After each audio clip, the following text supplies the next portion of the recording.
first things first, you guys are going to be spawning in your everybody squads, entire platoon at main, and then move to the fob marker that I placed down in Mike 4-4. That is where you will be starting from. From there, you're going to be conducting patrols.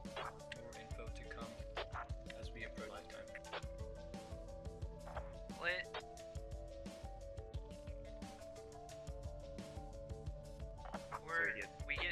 We get 3 lodges and trans truck, guys. So we'll have 3 lodges, half, and then a trans truck. I'll get trans. Oh no, I'll take a lodge then. Evan, you get a law. Phoenix, you get a law. Sorry, Phoenix, you get a hat. And Dixville gets a law. I get a left copy. Dorf, am I getting a hat or a law? Don't go there yet. Don't go yet. I'm fucking moving the vehicle up. Should we get one of the supplies, or does it not matter? Dorf, have an hat.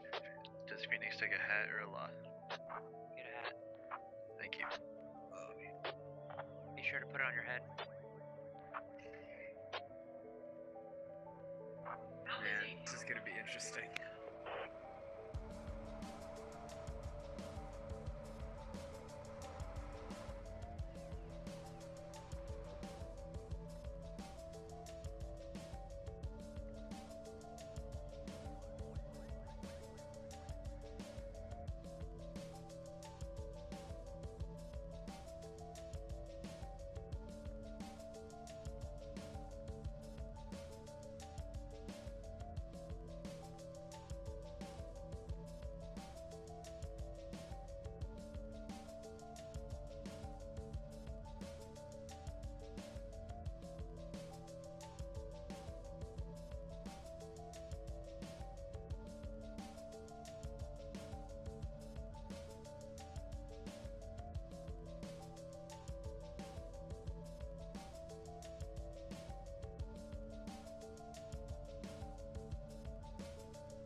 check ATMs real quick. I don't have anything in my dumps. Now you do.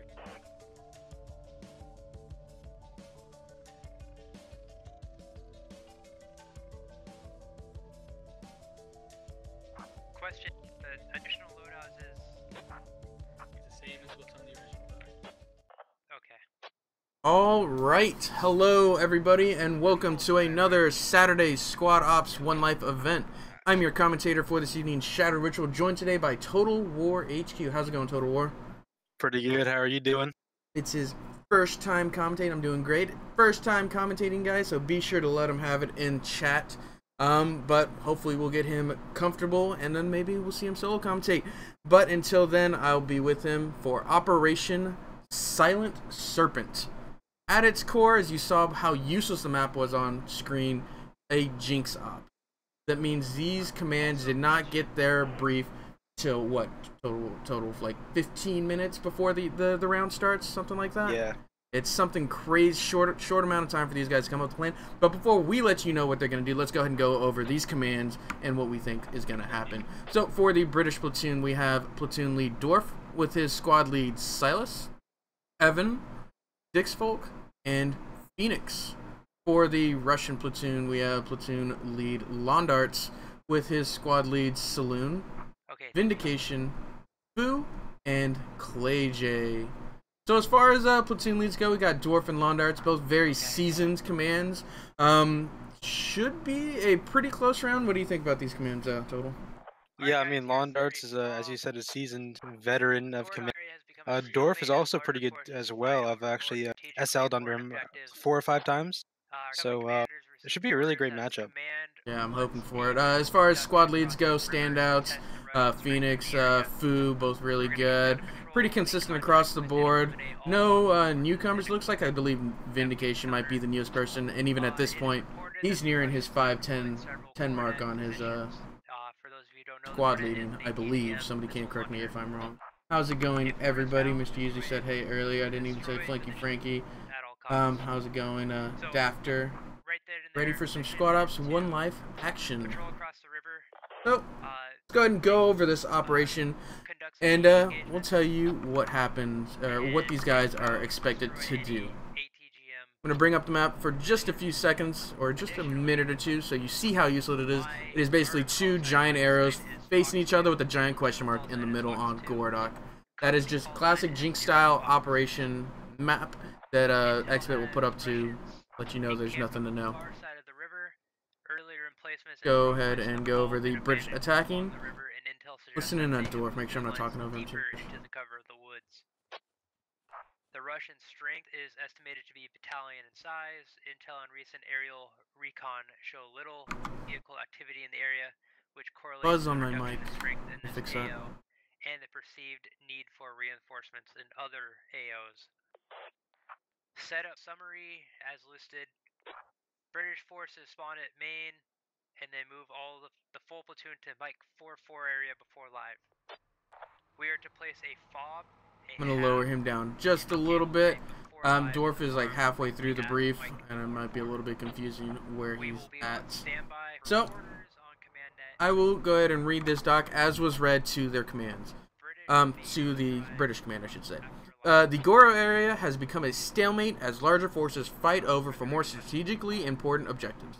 Your company commander received orders that command wants a patrol conducted across the river to test the Russian strength in the area. Conduct a patrol, make contact with, and eliminate all hostile forces and equipment. Russians have deployed several Cornet positions. If one is found, destroy it at all cost. So essentially, British are in the area trying to test, patrol, recon by fire, the Russian forces across the Gordock River. If they find any corner positions, they're going to destroy it. Total, you want to go ahead and go over the loadouts that these guys will have to complete said mission? Yeah, so the Brits have the usual, the 1 SL, the 2 FTLs, 2 ARs, and 1 medic, but they also get 2 laws and 1 hat.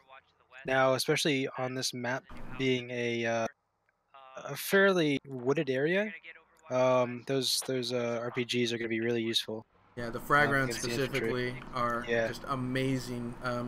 Especially because the recon, or sorry, not the recon, the range that these guys will be engaging from is going to be pretty close if they're going to be trying to cross the river into woodlines.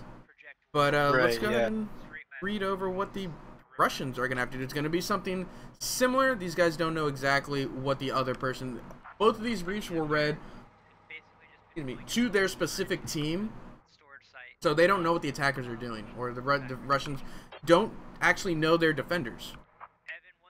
So, Russian forces. Your platoon orders have remained the same for weeks as the Gorodok area has grown quiet.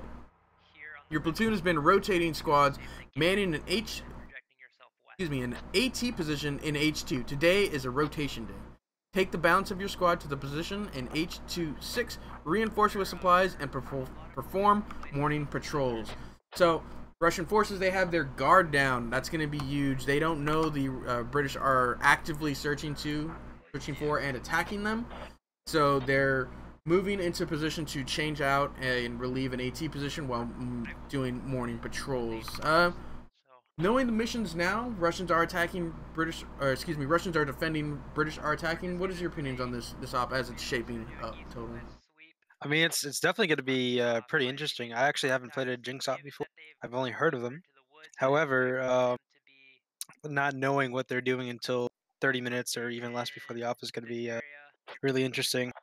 I think it's really great that we have 2 seasoned veterans command. It's going to make a lot of things easier for both teams. Yeah, that the ability, people underestimate how quickly the commands have to think on their feet to adjust their plans to make it work, and having somebody like Dwarf and Londarts is really going to help the Jinx ops flow a lot smoother, because you don't want to look like a deer in the headlights as command. Exactly. Scruffy Swede, beer and snacks ready to go. That's awesome, Scruffy. You're going to be with us for a minute then. Sir Lionel, how long does it take you guys to set up an op most of the time? It really depends on the operation. Some operations have a lot of setup where you're setting up a couple different fobs, you're setting up roadblocks, while others are drive to the location and we'll start at this time. So give or take, what do you think? It's like anywhere from 5 to 10 minutes, 15 minutes? Yeah, that's usually how long it takes. Obviously, there's different things that can make the time go up. There could be issues with the op or whatever, what have you. But yeah, roughly like 10 to 15 minutes. Yeah. How's it going, Hines? Are you restreaming? I don't see chat. How's it going, Duluth? We are restreaming. We stream to both Twitch and YouTube. So if you're not seeing one comment, it's probably on the other channel. But I try and read out both of the comments, or whoever's saying whatever. So you all get it. Loadouts for the Russians. We missed that. You want to go ahead and go over loadouts? Yeah, so the loadouts are the exact same thing as the for the Brits. 1 SL, 2 FTLs, 2 ARs, and 1 medic. They also get 2 RPG and 2 RPG 26s and 1 RPG 7. So roughly, as I said with the Brits, those RPGs are going to be very useful against vehicles and infantry in the forest. Did they get any actual? So they've got trans trucks and logi trucks. You got to think with those people having, or with them getting assigned hats, they're expecting heavy armor. They're expecting warrior. They're expecting BTR, things like that. I think that's going to put them on edge, and that's the thing about these Jinx style ops is they don't know. They have no idea what the other team is doing. Hopefully, the squad leads have given these platoon kits to people who can actually shoot them well. Yeah. I think that'll be the deciding factor. Who does and who doesn't in mass. I 100% agree that a lot of times these special kits, it puts so much pressure on them to perform, because if they miss their shots on the vehicle, what is the rest of your platoon gonna do? They have nothing to deal with it. But unfortunately, there is no vehicles. But still, on that same or heavy vehicles, I should say. Right. Yeah. They still, you got to think they're sweating bullets right now. Once again, Twitch stream looks far better. I believe that, Frankie. How do I get in on these events? The guy Hector, if you want to participate in these events, check us out, squadops.gg. All you have to do is sign up on that website, take our basic training course, only about 45 minutes to an hour long.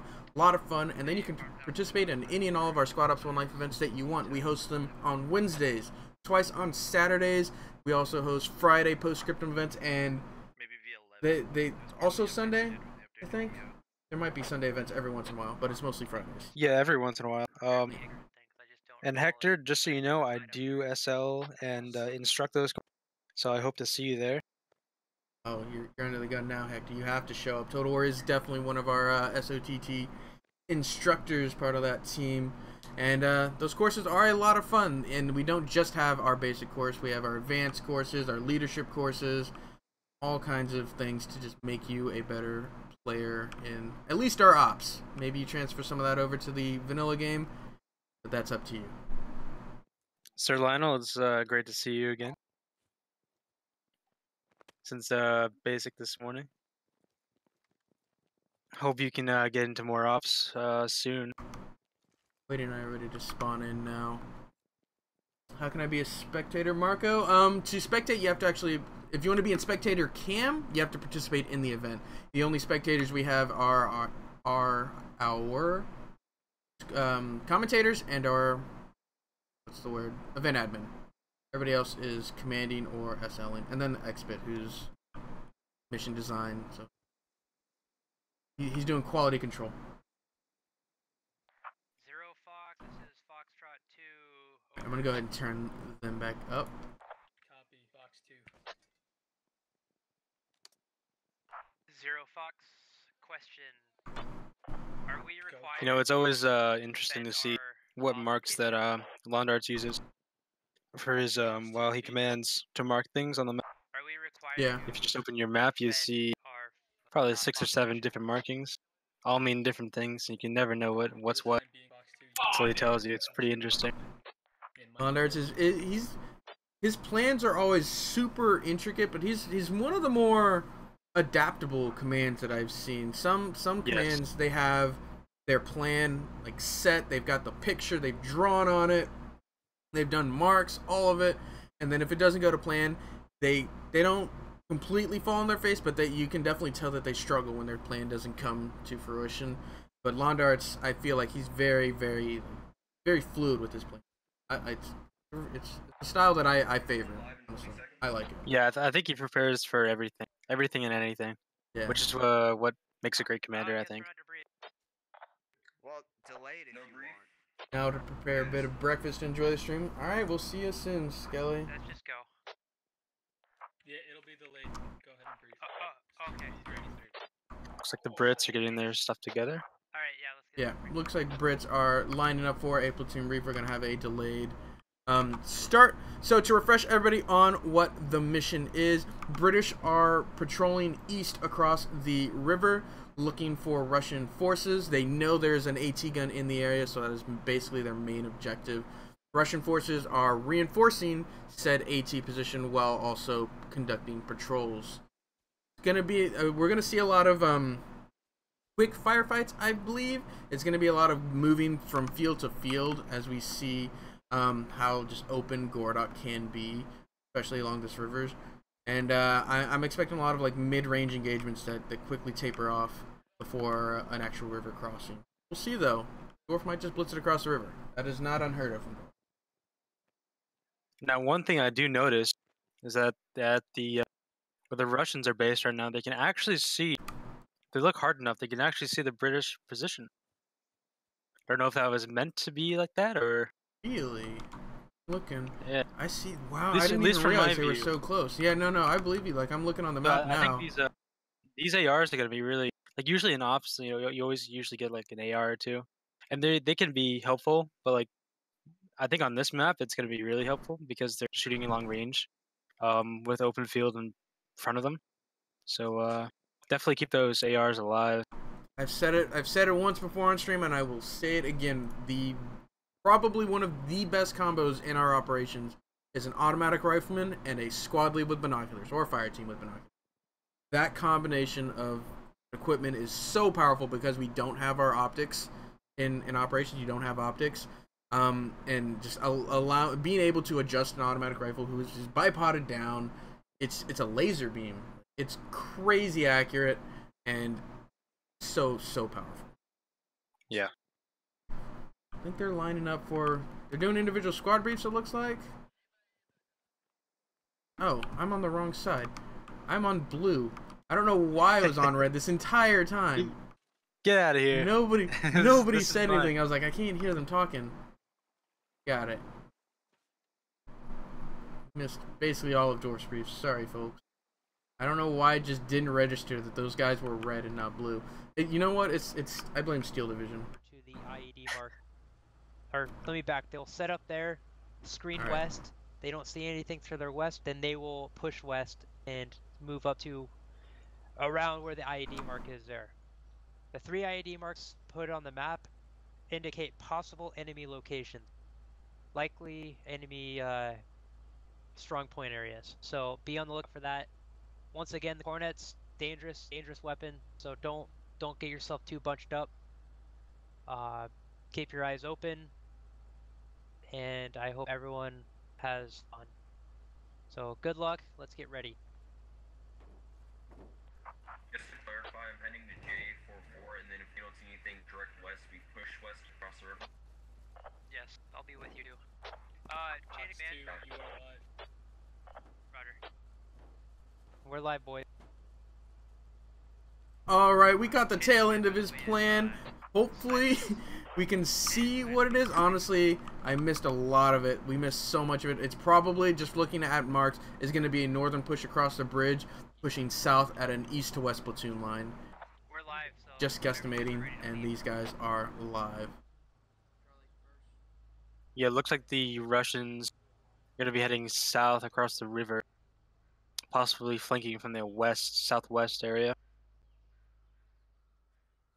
I believe they're, yeah, looks like they're, if they're gonna go southwest, gonna try and get eyes on this peninsula over here. The British are gonna be moving, getting set up for a little bit. We've got time to check out the Russians. Looks like they're sitting still, honestly. Now, are they live? They are live. They called live at 7:33. Ah, interesting. Do people tend to stick to the same squad, or is it random? Must be good if you know each other's gameplay. You were in the team you joined, and you joined the first empty squad. So it's all random all the time. The only thing, the people that are decided beforehand is our commands and our squad leads. They are picked to, they're separated into 2 teams, and they will be on the teams. Like the regular public player, when they come in, whatever round they come in, or wherever they go is where they go. If you end up with somebody you played before, awesome. Like that's a lot of fun, but for the most part, it's fill it in. Now, I'm hearing some communication between CG Fu, and Londar. It said we are not live. No contacts spotted yet, right? It says live in the chat. However, there was no live broadcast. There's no live broadcast. Hopefully, event admins get this broadcast out soon, because the British are moving. We've got Blue 1, Blue 2 moving southwest, Blue 3 moving northwest, with Dwarf splitting the difference between the squad. Oh, it's Blue 1, 2, and 4 moving southwest. Moving to your position now. You have eyes on. No eyes on moving. Oh, Cyclone caught it. Got it. Cyclone just let them know that they are live. They are live. So not too much of a head start for them, and being the defenders, it's not gonna matter too much, but still. I want you east of squad 3. Gonna keep the map open for a little bit. Looks like Blue 2 is repositioning to the north with Blue 3, while Blue 1 and Blue 4 continue southwest.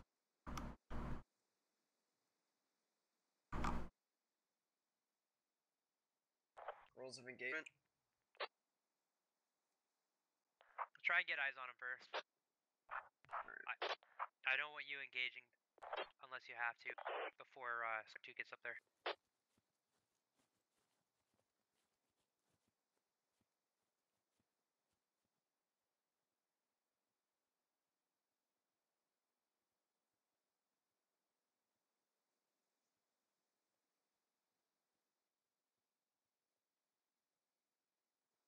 Following Blue 4, Blue 1 as they move southwest. I'm actually not sure who's going to come into contact first. This Hornet up in the north with manned by who's that red one? They may be the ones to come into contact. Who is this? Clay J and It's Clay J squad, yeah. Shookheart. Yeah, Shookheart manning that Cornet. Take up what 2 is no longer. Are they going to be the first ones to come into contact here? India 4 Peninsula, India 4-9. It's a very tight formation from Long Arch, which is actually pretty rare in my opinion. Londarts likes his spread out flanking formations, while he's got 4 squads almost within 300 meters of each other. Look at that. Yeah, they're looking right at each other. Who knows? Maybe military intelligence got it wrong.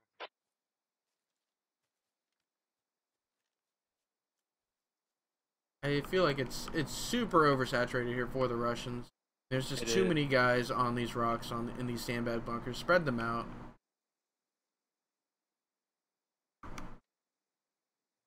We're missing guys. We're missing a squad or something, aren't we? Am I not seeing them on the map? 3 squads are coming from Russian main. Oh, now, I don't know. get it. I believe that was part of the op. Yes. That was part of the op. We probably just missed it. They are reinforcing, and essentially what happened is they're starting the morning.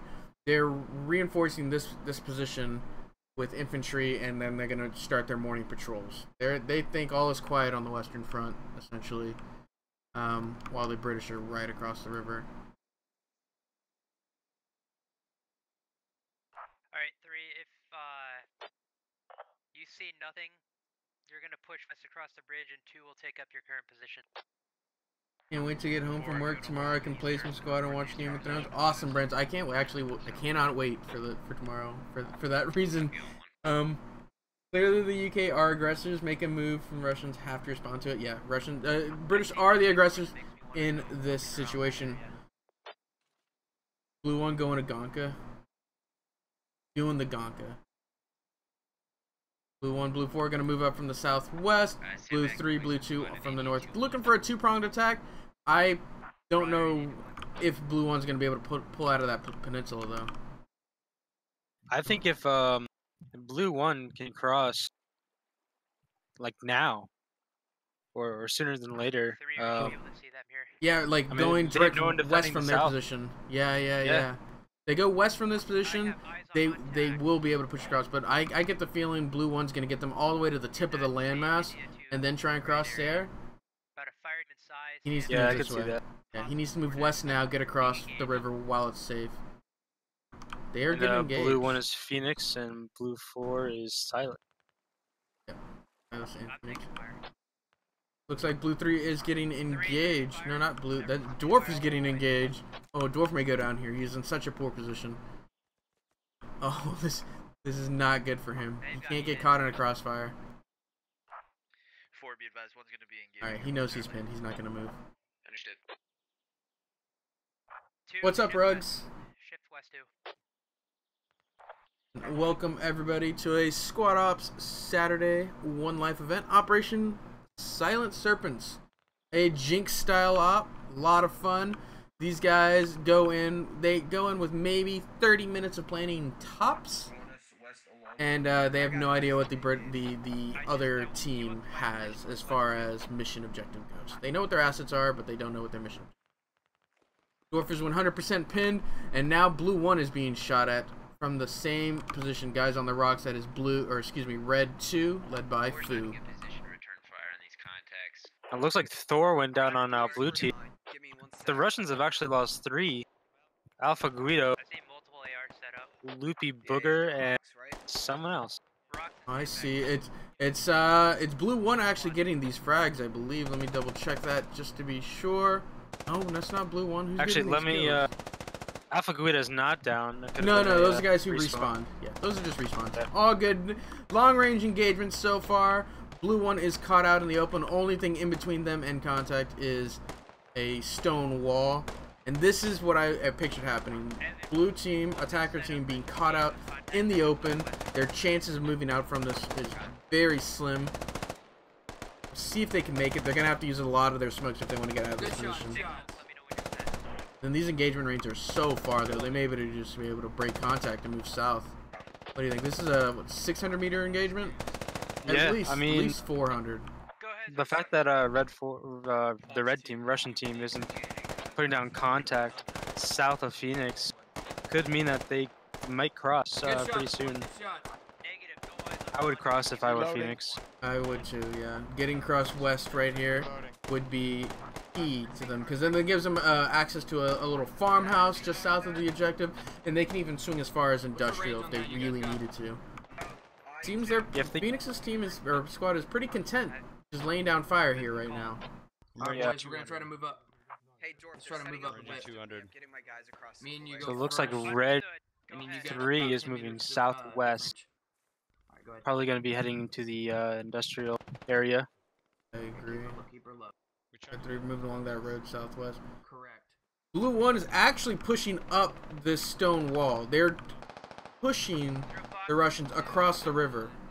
Oh. I don't know. We'll see if the call pays off. They may, Dorf may start to use these guys as a base of fire, and realistically, this wouldn't be a bad place to set up a base of fire. It would not. It looks like a Evans squad with Hawk as their FTL. We have found and engaged enemy squad-sized element in a battle position. Yeah. However, though, India 2 area. where Evan is taking his guys, though, the skyline, And destroy that enemy contact. they may just get headshotted, to be honest. Right where They're Hawk skylining is. right now. I see, Yeah, Hawk and Green. Hawk, They have no Green, real base of monies. fire. Yeah, I think they're going to need to push through this. This is now the assaulting element, I'd say. They need to push through this. Actually, not even push over it. Just go around it, I think. Hug the road. Use that definitely to your advantage and get close while Blue 1 lays down fire. We'll see what happens, though. Hawk looks like he's getting his fire team up here to be that base of fire. It's too early to fire at this point. Not really going to hit, are they? Suppression won't work for the Russians, and the UK give up their position. That's the argument right there, Scruffy. Do they fire now or later? I think it's better for the Russians to fire now, because then it's not so much suppression as much as like area denial, saying, hey, you can't cross here, whereas British aren't going to be as better served from setting up the base of fire because they have nothing to, well, if they're suppressing, there's nobody moving right now, in my opinion. Total, do you have a opinion on it? No, yeah, I totally agree with you, for sure. Yeah. We'll see what happens though. Hawk is continuing to push past this hill. Maybe he is going to continue on with this assault path. 3 got fully across. Casualties at 0 so far. Yeah. Looks like Red 3 is moving to Phoenix and Silas's west. He may surprise them a little bit. Vindication. Nasty on the flank. That's more than Red 3 too. That's Red 3 and looks like a buddy team from Red 4. Yeah, Revy looks like Revy and 2 of his guys. If they can get some AR fire down. And this is exactly what I pictured out of Lawn Darts. Very wide defenses. Now it's looking on the map. Red 2 is across, like hugging the map edge north. Blue 3 moving right into him. Red 3 on the far. Yeah, this is exactly what I pictured out of Lawn Darts. Very wide defense, very flanky defense, allowing them to commit before pushing them and hitting them on the side. It looks like Revy and Exta is taking them out. I'm missing it too. Heading over to Revy. Revy just gasped pretty loudly when he saw. Nobody's firing. Actually, they are shooting at him. Yeah, Llama and Bean in Cuba. Turtle Guy, Meat, Kinder here, laying down fire onto Revy's position. What do you think? Did he fire too early? Maybe could have gotten some more guys online before opening fire, or are they spotted? Yeah, I think Exa could have maybe waited a little longer. Because now he's exposed his squad's position. That full squad. And to be fair, that is drawing Blue 4 and Blue 1's attention to the west. So one squad holding up 1 or 2.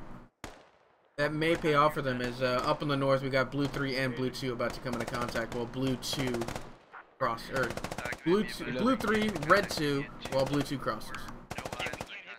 Yeah, it looks like Red 1 is heading south. However, Blue 5 and Blue 2 and Blue 3 are moving northeast, or excuse me, north. Lower on top. Yeah. Clay may have to come back and help engage. Looks like Vindication is going to pull his squad off, going to continue his flank. They tried to cross in too early. Not going to work. Man, we are secure to our south, a lot of open ground. We should not get snuck up on.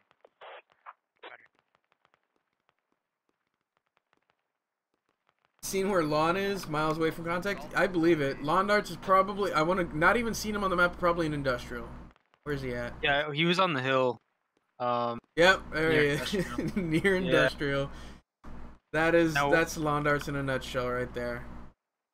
I love Blue 3's formation right now.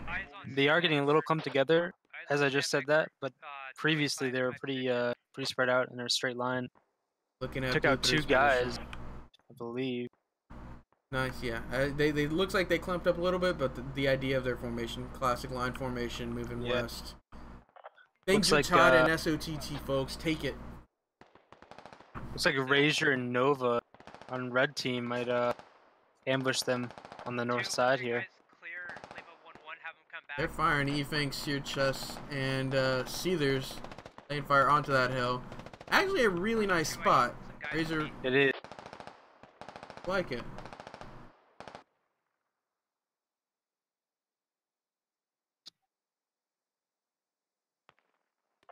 Yeah, copy. My guys come back.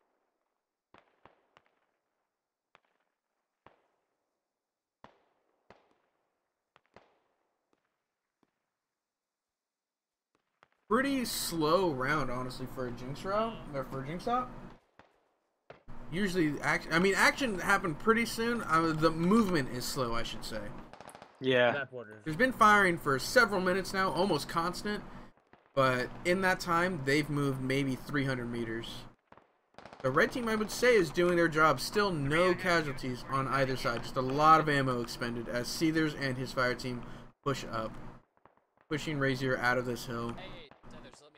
Really solid push. Good base of fire from Evan's fire team, or Evan and his guys remaining while he pushes the squad, the fire team up. This is bounding right there. Yeah, it looks like Ethan and his boys moving up pretty well. Yeah, really Yeah, good they push might there.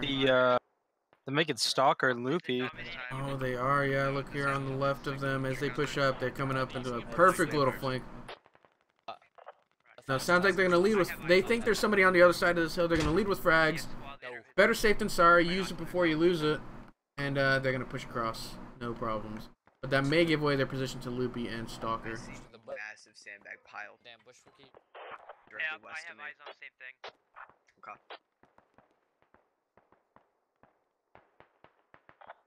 3, are you able to continue pushing that hill? 3's going to be able to continue bounding up, I think. They have solid control. Oh, Ethan goes down Oh! by Nova. I said they had control. Caster's Curse as Nova takes out E-Fank, Seethers, and Seared Chest. 2 remaining on the hill. What's the call here? Reinforce or fall back? Reinforce this or fall back? I would say fall back.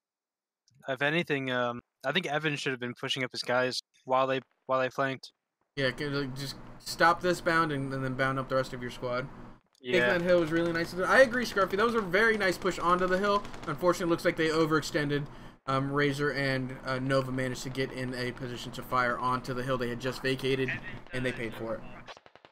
Go ahead. Scruffy, secure the hill and move up the other fire team. Requesting Yeah. update. Still no change. I think. Seethers and Chess, I don't think the call is fall back, personally. Total War, with his tactical SOTT knowledge, says to fall back and then bound up. But I think the call is get these guys to hold. Maybe, yeah. Not fall back entirely. This is probably good. They don't need to fall back further than that. 1 and 4. Maintain Yeah, I would agree. control of the hill and then bound the rest of your guys up. Their main concern is, though, is this field to their east. Or, excuse me, to their west. Now, they may only be... Sorry about that. Sorry Oh, go to ahead. interrupt. Well, I was just going to point out that they may only be 2 people, but the red team, Russian team, has no idea how many... Yeah, So, that's a great point. They their may think there's presence a there full is squad gonna- up there. Yeah, exactly. Which there is, but they don't know that. Squad, do I need to put rounds down range on these targets? Yeah, I'm engaging right now. So, looks like this action will be halted for a minute as Evan's fire team has been diverted to fire onto, what is this, Red 1 and the remainder of Red 4 on those 2 fire positions. Let's go check out the rest of the blue team as they move along the river. In the Peninsula squad, Blue 1 and Blue 4 still hold up in the Peninsula. Their movement to cross has passed, I'd say. And now they're going to be forced to assault across the river. I can send a buddy team. We'll scope it out. Hold on. Looks like Red 3 is flanking. Red 3 is From the still on their southwest. flank. Because of them. Yep. Copy. 4 just fall south. So we can I wonder if Phoenix has seen that yet. Ryder. They're really actually pretty skyline. There's 3 people skyline They right are. now. They're firing. They're shooting. Oh man. Oh, he hits Blackbeard. Yeah, Blackbeard gets Isn't hit. down now. Vindication guiding in hero and salt crits on this hill. I don't know. That felt a little premature to me. You were unknown here. There was nobody looking at your position. I think pushing a little bit further now that fire being returned on this Russian squad. I mean, they're shooting it at the Dark Milkshake is shooting south, which is not where they are. Alright, Dorf. Oh yeah, I'm watching those tracers So, coming. I Some don't were even know pretty where they accurate. are. Some Yeah, I some think are. Blackbeard might have Yeah, called it out. Blackbeard. Yeah, Blackbeard knows where they are. He'll relay that information. A lot of little movements and stopping all. Yeah, very slow movements. This round has been live for almost 20 minutes now, and we've gone less than 900 meters, less than a kilometer. Update on kills: we've got 1 kill for the British, 2 for the Russians, as it's still anybody's game at this point. Oh, so it looks like Blue 4 is moving to support 1. There is no gap between us and 3. Lon might be able to take advantage of this. Yeah, Vindication Squad has done an amazing job at Evan, go ahead and get yourself holding up 2 full squads on their own. That's 9 people holding up 18. Math works out in the red team's favor, Russian team's favor, as it puts a lot of pressure on Blue 2 and 3 to continue their push on the west against 3 squads essentially. Yeah. Blue 1 and 4 got a nice tent there. You're not wrong, Mr. Yuzi. You are not wrong. They've been on this peninsula for 15 of the 20 minutes of this op. Those rivers are perfect natural obstacles. OPs forward of the defense could completely fix British on the east side. Yeah, I think the 2 OPs that held this peninsula for Blue 1 and 4 were, yeah, they were instrumental in not allowing them to cross there. Blue 2 and 3, I think, got lucky in their crossing, or what more Londarcher's idea on that north side was to allow them to push in and then pressure them with their backs to the river. Saw red 3 they are? Oh, like, did I see red 3 or does he have a saw? Not sure what Yuzi meant by that. A lot of action this op, or there's actually been a lot of shooting. There's been almost constant fire for the 20 minutes of this op. Unfortunately, deaths are at 1 to 2, so a lot of long range. The engagement range seems to be about 500 to 600 meters. This operation so far. Squad 2, your guys coming up on my rear, tell them to watch out, get low. Jack's got the AR. He doesn't know how to not use an AR. Guy's always an automatic rifleman. Knows how to use it. That's not a saw. Oh, did I see? Yeah. No, I see 3 trying to make their move. They're trying to keep pushing. Are you sure? Drawing 2 squads over to them. Drawing Blue 1 and Blue 4. Blue 3 is getting some value out of this flank. I don't think it's going to be a successful flank, but the time they kill, I think, is going to be just as crucial as them getting, going at least 1-to-1. This is going to be interesting because looks like Bartok and his team may be staying at those houses. However, looks like Blue 4 may be getting the jump on them. If they get over the hill at J684, they can just shoot down right at them. Yeah. So Blue team might have the advantage here, possibly. I'm gonna move up north to my guys. Yeah, Blue 3 and Blue 2 continuing to have trouble on this north side. I don't know how much more movement they're going to make. I actually don't think they've made any movement. They pulled out. They're pulling out of the north. They're going to support south. Okay. So the main push is going to come from this peninsula. Let's check out Phoenix's squad as they cut off Red 3. So Blue 3, Blue 2 going to fall back, reinforce Blue 1 and Blue 4. We obviously have perfect tactical awareness. We can see everything on the map. We know how close Blue 2 and 3 were to that objective.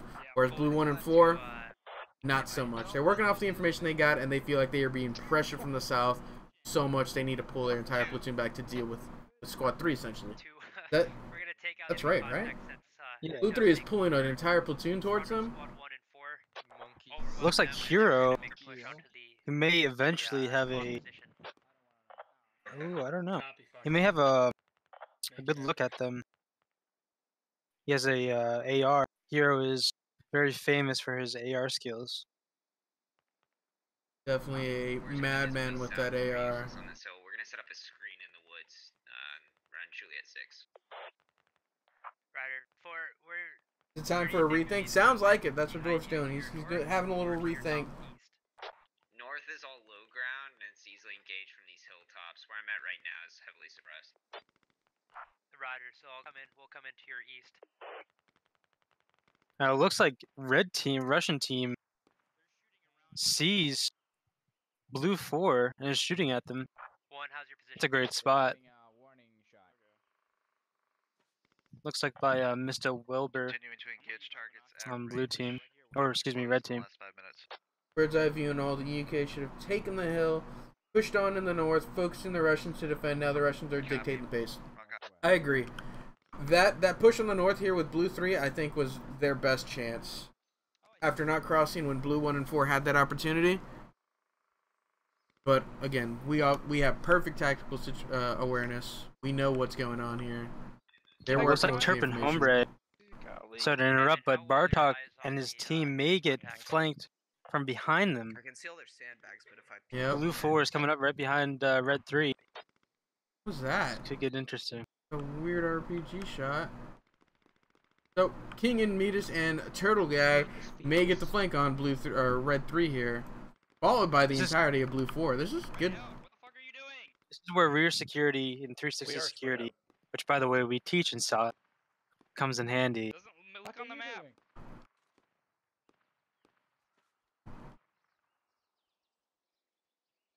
And it doesn't look like they're getting rear security. we're at contact Hotel 497. Hotel Oh, 495. Bartok may be looking right at Serpent Hombre, commonly known as Turtle. Contacts close to your south, 200 meters. Did he say close? Copy. They are across the road. They see, yeah. Turtle just calls them out too. They see Bartok. Bartok sees Turtle. Turtle sees Bartok. Oh, he goes and down. Turtle goes down. Squad size on Wow. fire. He's down. He's down. Oh, unfortunate for Turtle. Now what is Jack doing? Jack Ooh. 0800. What is he doing? He's out in the middle of a field. This is bold to say this, and he's turning around and running back. His SL is probably yelling at him. Yeah, that is almost definitely. And he turns back around. Oh, team kill. Shurkard kills Hero. Unfortunate just team happened? kill. Want to know what happened over there? Shurkard that's is for across sure. the river, I believe.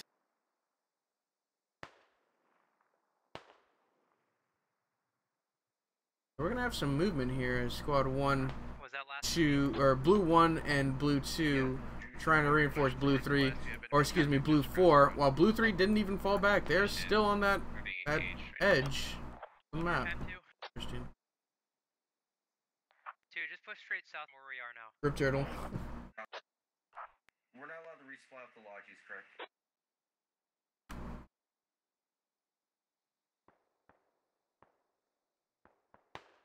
Gotcha. This engagement's range. It's just so long. Or contact direct west of you. We have them dialed in right now looking at 2 kills for the British so far. Russians have 4. Russians have that upper hand slightly. Is that low ammo? I believe Russians are going to run out of ammo before the British get close, I feel. Russians have been firing constantly. Can they resupply? Is there anything that gives them resupply? Let me go through that I dock. believe so. Absolutely, yeah, look at the dock. Yeah.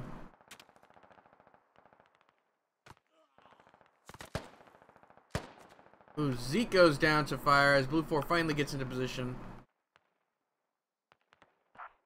Command 1 is effectively pinned right now. Understood 1. Ooh, while Jacko 800, GJ Key, and Bartok War aggressively push Blue 4. Nice play there. I'm not sure if it's going to pay out, but I respect the aggressiveness. Yeah, I mean, if Yujiki or if Key can get the hop on Kuba and his guys, then may turn the tables a little bit. Kuba's not one to slouch on his rear security though, and if he's fire team leading, I believe he's going to be constantly calling for it. Hopefully he is. If not, Bartok Warrior has his RPG out, may get a nasty frag round here. Bartok is one of the best with RPGs. I will say that. Fire out onto Silas, misses. Oh, you cursed him on that one. Shot just a little bit low. Silas says, "Oh shit!" Goes prone, and his fire team's gonna squad's gonna turn tail and run. Oh, and they come up on Dwarf has the back shots on the ass of UJK and Bartok Warrior. They see him. Oh no! Just to their northeast, Dwarf is firing onto them. Bartok's gonna go down, I think. Oh, Prince goes Prince. down instead. He got domed. That was Dwarf shooting him. Nope. Good shots from Dwarf. Great flank by UJK. Better flank by the rest of the British platoon. 6-9. Juliet 6-8. I saw about a fire team. How long do normal rounds last? Our ideal round time is an hour 15 minutes, Guy Hector. Sometimes they're longer, sometimes they're shorter, but about an hour to an hour 15 is an ideal round. Actually, it might have been shorter. Our ideal match would be about an hour. Neo Jack was doing, yeah, Jack always being the aggressor like that. Can you create an air burst by hitting a tree higher up with the RPGs? 4, you good? Yes? Yes, but not you can. much higher up. The blast radius isn't gigantic, but if you hit it, you know, head height or something, you can get somebody behind a rock. Even a little higher than that.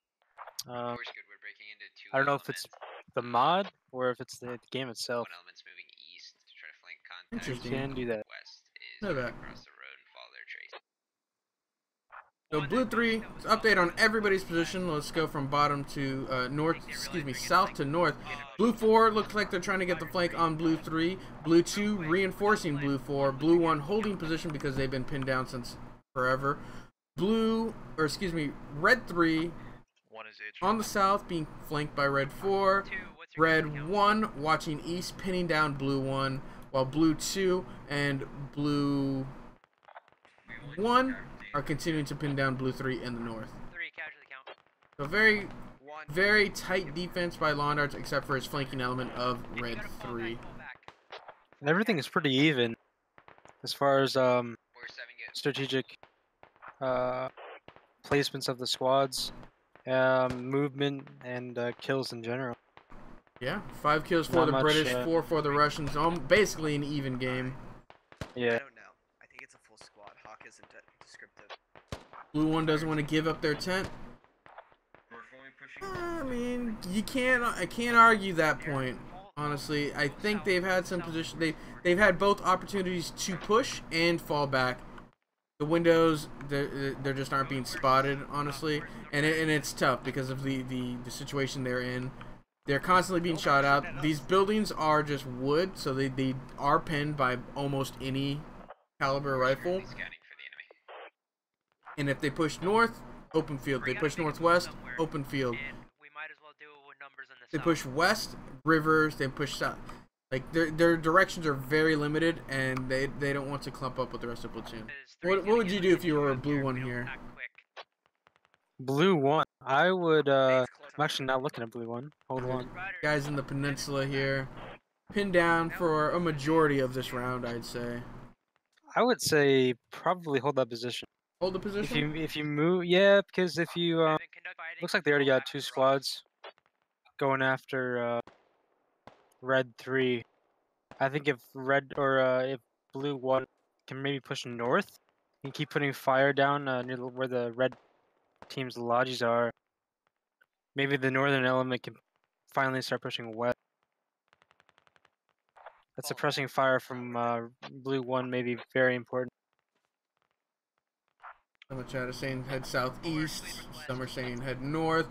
Both can be argued. Maybe so either the two suggested in chat are move southeast to reinforce, essentially reinforce the main platoon, or push north to help lay down fire and relieve 3. Yeah, I would push north. Relieve 3. Definitely. Understood. However, I think pushing north would be great. However, the way that they get there may be compromised by the ARs on the rocks to the west side of the. Pushing to this hotel, this 5 rocks. So it's a little risky. Is taking SOTT advance before doing any ops a good idea? Just trying to learn as much as I can before I go into an op. The only thing required to participate in an op, Sir Lionel, is basic training. I highly recommend all of our advanced courses that you can take, but if you want to just get into our ops as soon as possible, the only thing required is basic training. For kits, a lot of times squad leads will ask, hey, who has advance? And they'll tend to get priority on those advanced kits. But not required. Hotel's got to be somewhere in that India 2, maybe Hotel 2. Yeah, I'm sure it's in there, just given the size of their fortifications. Pin down for majority of the round for sure. Contact is likely, so they should use a traveling overwatch formation to gain contact. Develop the situation and relay that information behind them to determine an appropriate action to take. So you're saying to continue to try and bound forward by fire teams, laying down appropriate suppression, and try and push up to the peninsula, or are you like pushing north or southwest delta?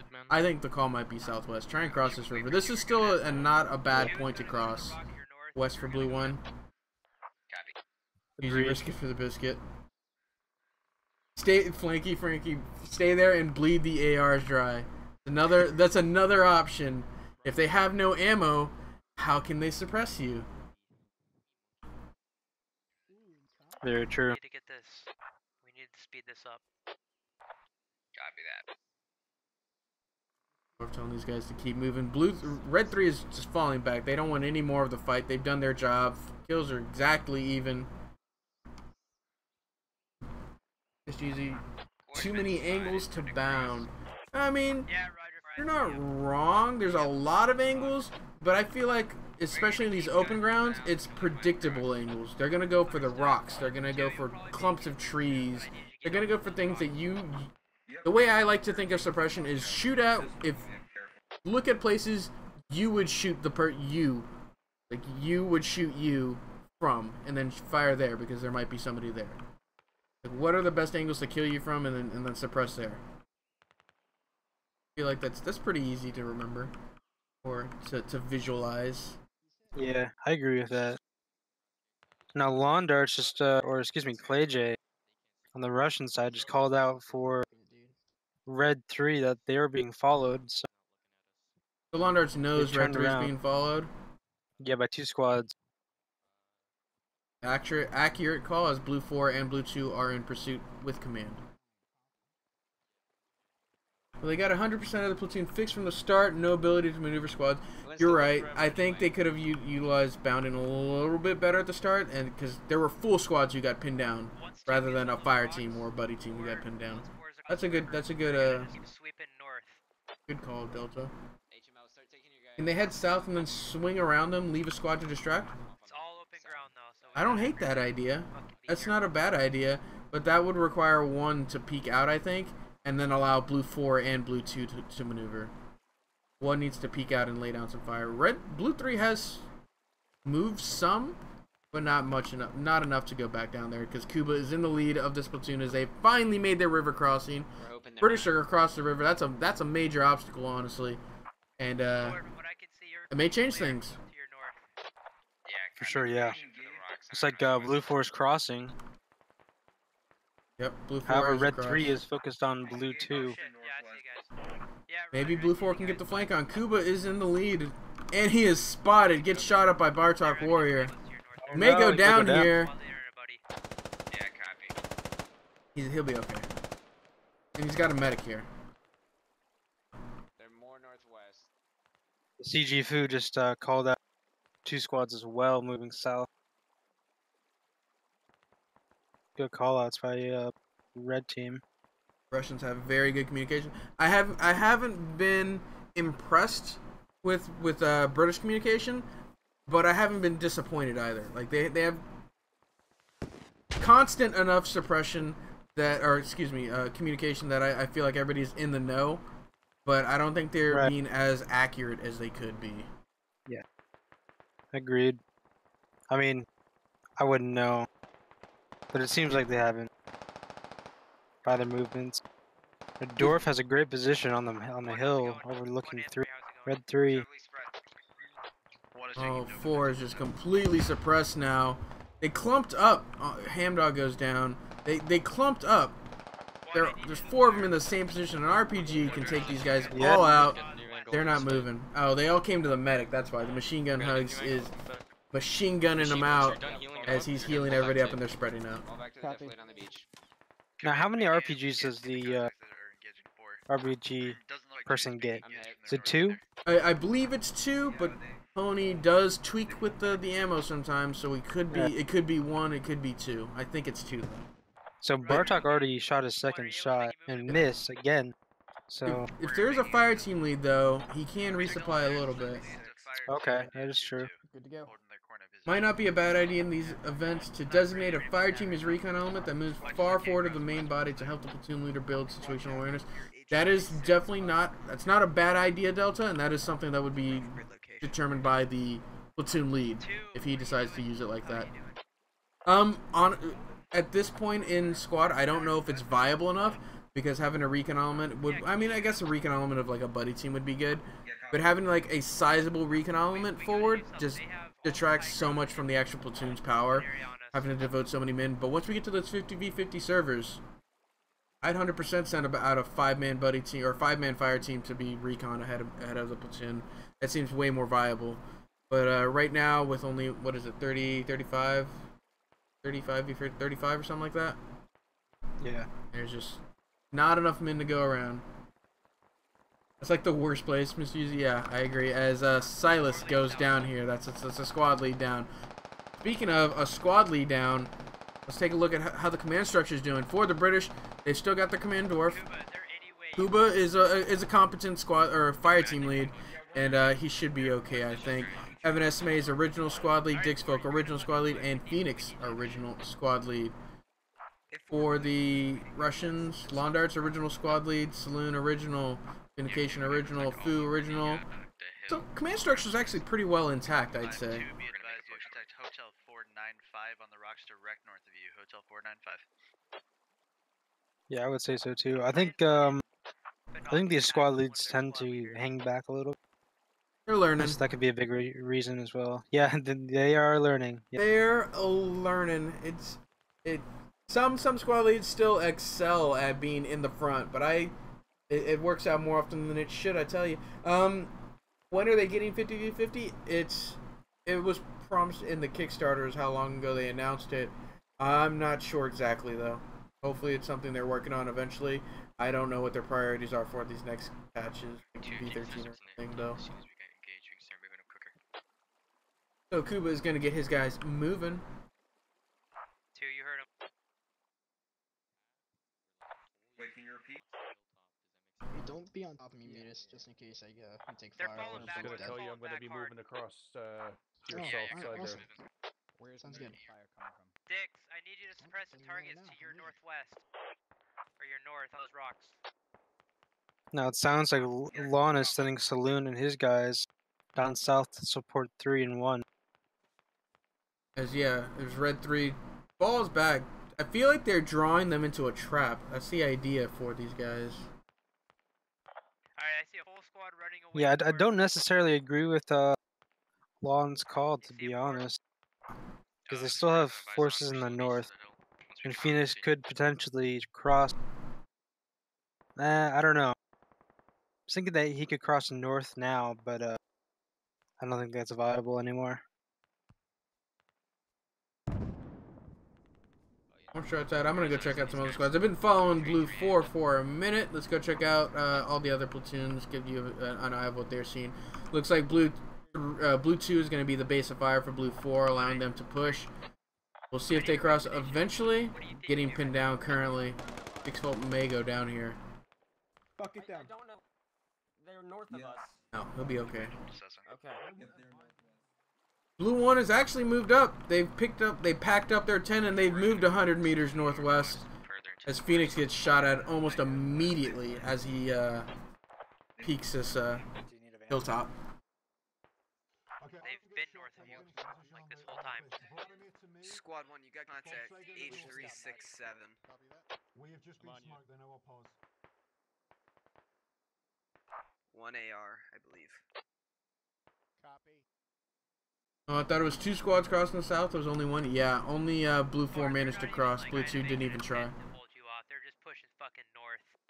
Yeah, I understand. I saw an entire squad go up there. I'm just currently regrouping, getting stamina for my squad.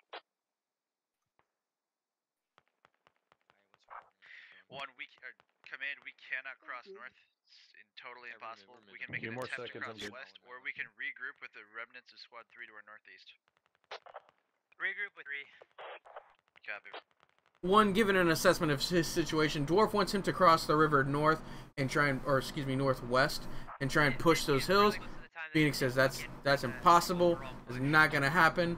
Reinforce Blue 3 to the northeast or go east to hook up with 2. Saying go hook up with Blue 3.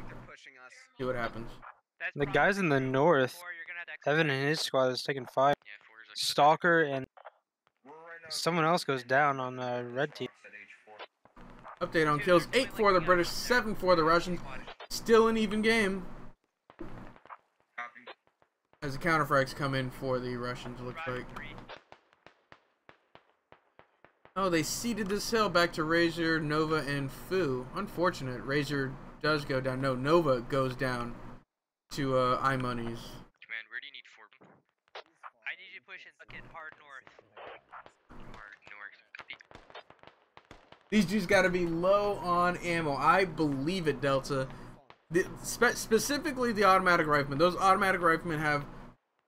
Somebody correct me if I'm wrong. It's something like 4 bags of ammo or 4 cases of ammo? Yeah. They gotta be so low.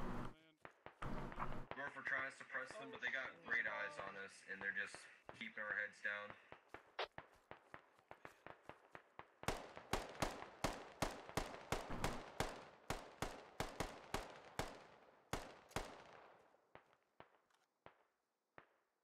Now it's interesting that Blue 3 is falling back. No, 1 is moving east. Yeah, I see that. Blue 3 is trying to fall back. I'm not... It seems like if they weren't going to hold the ground, why be here in the first place? Yeah. I don't know what they've been doing up here. I guess they are holding up an enemy or holding up a squad, but it's not like they're getting the same value that Red 3 was getting holding up or pulling the full platoon over to his direction. Right. It's roughly the same amount of people on both sides. Looks like Red 2 is falling back as well. Look at this flank that Blue 4 has going on the northwest. Or excuse me, almost direct west of 1. Oh no, they've come into contact with 3. They're right on top of each other. I need to get over here to Cuba. Yeah. Wow. Let's see how this goes. I would have gotten to the building to their west. Yeah.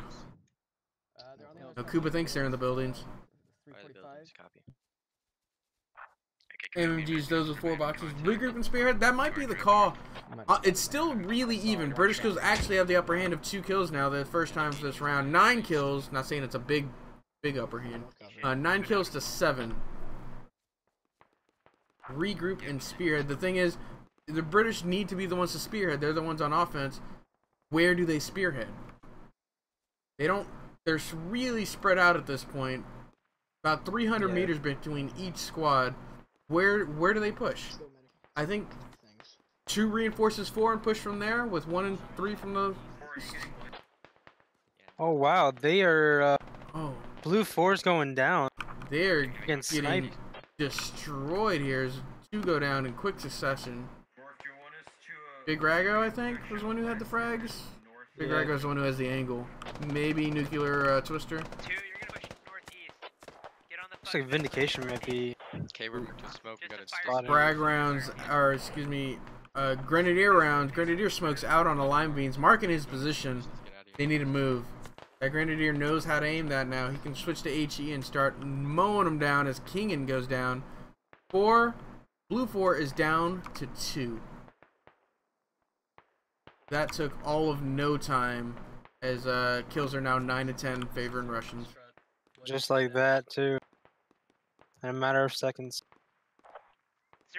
British keep falling back in each engagement. They need to get 2 squads to move together and take ground with no suppression going. With some suppression going. It's a good assessment, I think. They're very hesitant when they are the aggressors. Or with them being the aggressors, they are very hesitant. Oh my god. Holy shit. Keep going. You're good. Hey,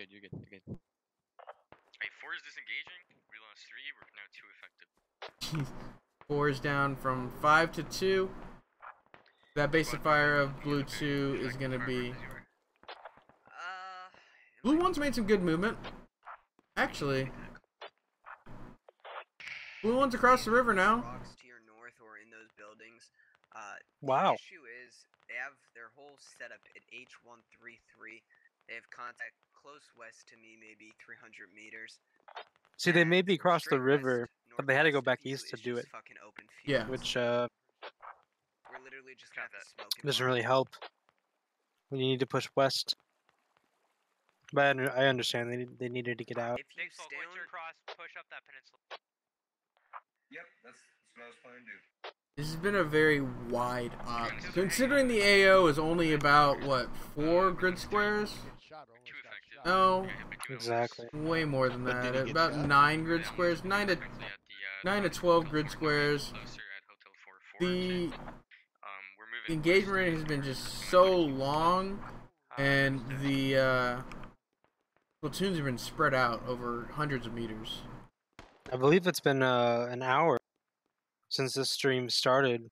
Probably like 45 minutes since the op started. It's going to be pretty long. Yeah, this stream's been about an hour, 12 minutes. Obviously we got the pre-music and all that, so yeah, about an hour we've been live. Op is definitely nearing that hour long mark as well. 150? I mean, you're gonna have to pop, shoot, and then immediately get back down. Are you allowed to prone underwater in these ops? Dr. Jed, you are not. Well, originally the rule was you couldn't prone underwater because it would made you invincible. For those of you who remember that bug, that's dating the that's like V9, V8 kind of bugs. They fixed that so you can be shot underwater, but I don't remember if there's a realism rule, as in wouldn't be able to do that. Yeah, in life. yeah, they implemented that. So yeah, so you cannot go prone underwater just because the person can't breathe underwater. Phoenix gets his guys online, starts firing onto the hill. I really like this position for a base of fire. I'm just hoping he doesn't commit too many guys here. I think he needs guys for the assault, and it shouldn't be a full squad here. They're dialing in. Being a base of fire. Gotta reload anyway. Take cover. Got a bandage.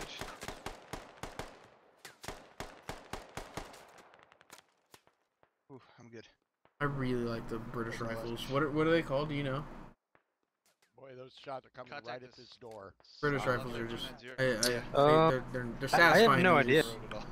Mr. Uzi's here. He'll tell me. He knows. Hey, we just want to it's a really satisfying gun. It is, yeah. Squad 1 will start pushing when you push. Hey, night.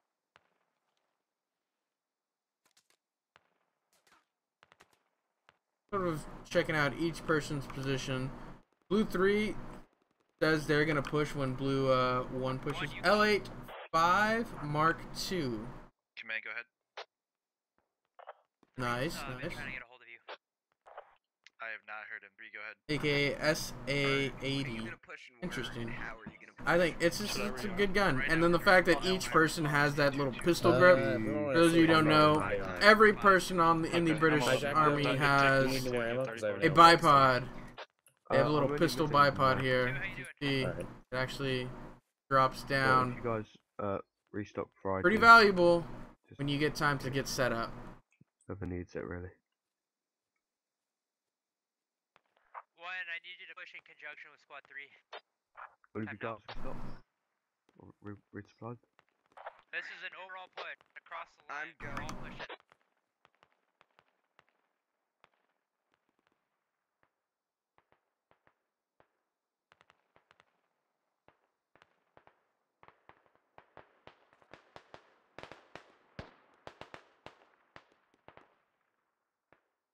Now via command com, sounds like Clay is getting pushed.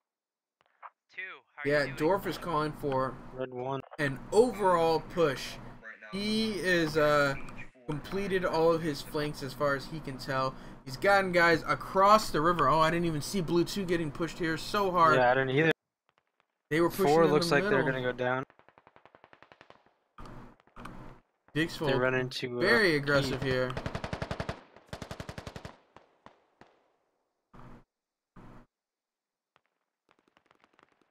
Soviet charge. It's a British charge, but I mean, same concept, I guess. As the British are going to just try and push through here. Get caught in the crossfire from long range by Foo's squad on the northeast. Kills are swinging in favor of the Russians. 13 kills for the British, 17 for the Russians. As Dorf has gone down.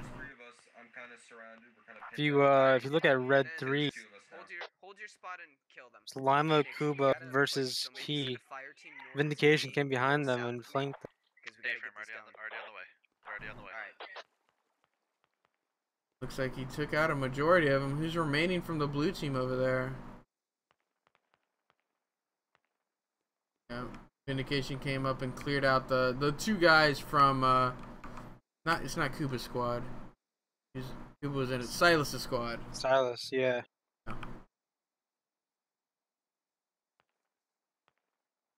A little flank. Vindication. Like, I don't think you're gonna be awful when you start commanding. I just don't have high hope. Not commanding, but squad leading. I just personally, I have a little faith in humanity, but like, I don't think you're gonna be great at squad leading when you first start off.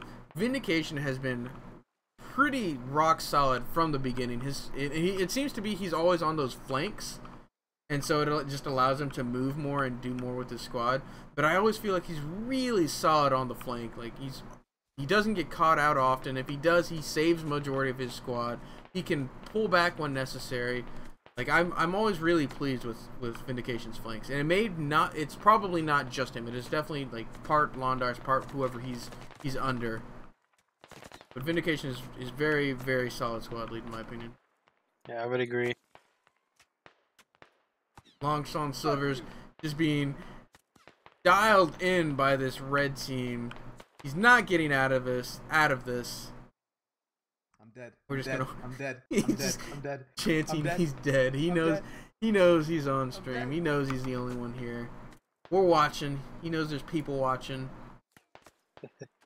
And then it's it's not something that he has to like cheat for. Like, he doesn't have to have the screen up to know he's here.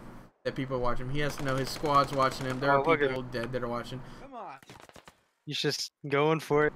He's saying, "Come on, let's go."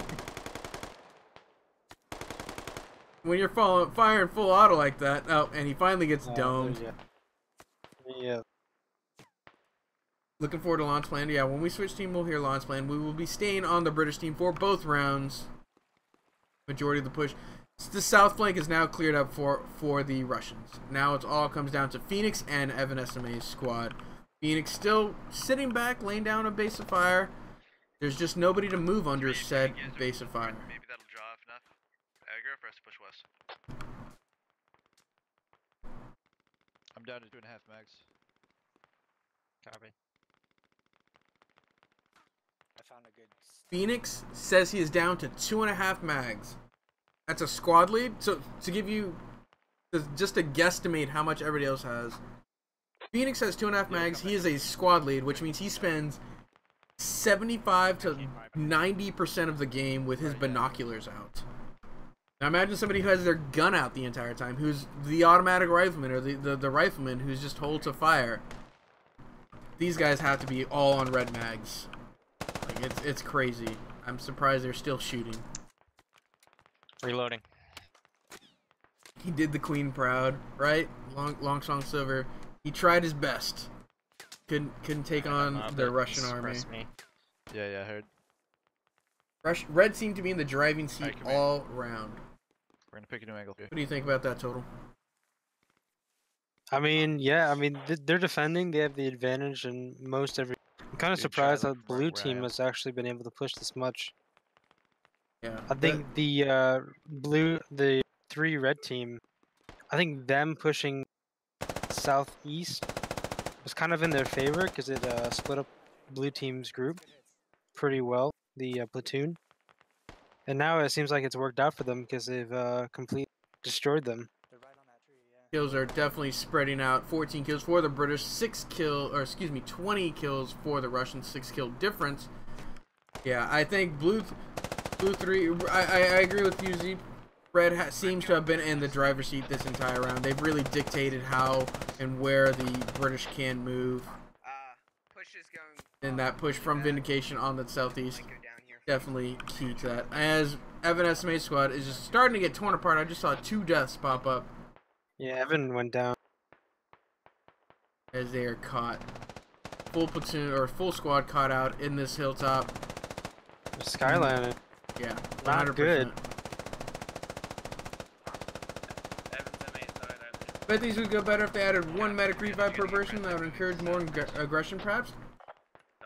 That is something that is actively discussed. I'll tell you that much, Frankie. It is something that is like we've added it to postscriptum ops. But it probably wouldn't be 1 medic revive per person. That's too much to keep in to remember for everybody. You know, like, have you been revived before? You know, can you talk? And then there's the rules like, can you talk after death? Things like that. So, Hey, where they at? no word on it yet. Definitely not my call to make. But that is definitely a suggestion that has been made, Frankie.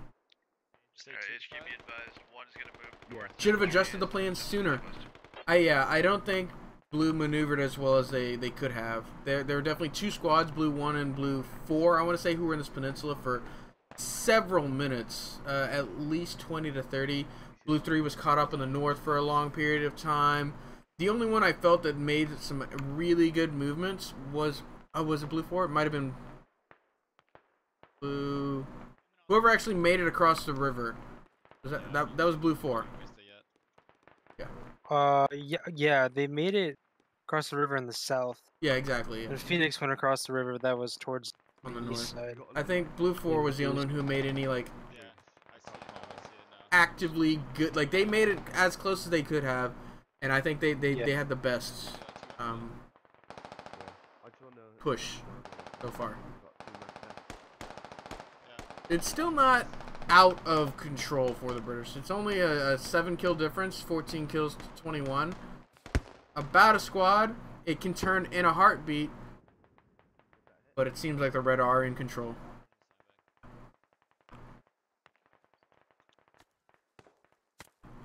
Hey, who's in charge of Squad 3 right now? Alpha, Guido, and Rage are working really well together on the red team here. Using local comms. 3, how's it going? I love good use of local comms. Local comms to me tells me if you've got active local comms, that means your squad lead is actively using his squad comms, which means probably actively using his command comms. With all our advantages as spectators, I feel the Russians took over the game the moment the British abandoned the hill in the north, not capitalizing on the momentum they had. That's the butterfly effect right there, Swede. Me personally, I am in the same boat as you. Like, we have that perfect information. That push in the north was their best option, in my opinion. And this is the hill that they're fighting over now. Not so good now, but that's because it's not good for them now. The opportunity isn't just there. But I agree. This northern push would have been where it's at. But Dorf felt it was a southern push, and he could have made the southern push work because of how good Blue 4 managed to get across the southwest. They managed to make it work, a little bit. I just felt he didn't get enough people across the river when he could have. Vladimir Putin goes down. Dark Milkshake has his pistol out. Close range combat. Yeah. Yeah. He's out of ammo. I've been him at one point. He's on the front line here too. He's as. Oh, he might go down. That tree's not gonna protect him for long. Down. He's pushing him. Oh, there we go. And goes down. Valiant effort. Update on kills 15 to 24. Gap is wider. Now up to 9. Now, one thing I would like to point out is the use of GL in this game. The red smoke on the north side, pointing out where blue, who is it? Blue 3, I believe. Blue 3 is for the red team. It's really great. It gives more communication throughout the platoon. Yeah, I 100% agree. People don't utilize that's GL smoke as well as they could. It's much easier to say, hey, left of the red smoke, right of the red smoke, whatever, on the red smoke, than it is to say, hey, this degrees, you know, west, southwest by the tree. Exactly. Looks like Phoenix and his squad is pushing up on the red team. We made some good progress here with them distracting red 1, but that's still, this engagement range is about 100 meters now. Still in favor of red team, I see, as Bob Saget goes down. Let's just run at them. I mean, what are they gonna do? It's open ground. Yeah, exactly. Between them and the enemy. FTL and you got smoke Vindication. Got a bandage. Vindication is Skeleton on the south side. I thought they were gonna be doing something. Phoenix goes down.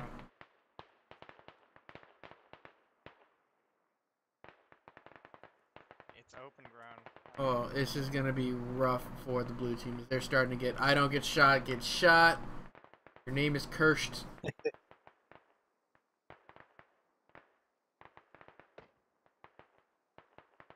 Yeah, as this gap is ever widening. 16 kills to 27 for the Russians. Over 10 kills in their favor now. And I think it's about wrapped up for the Russians. They just need to hold their position and just hold them off.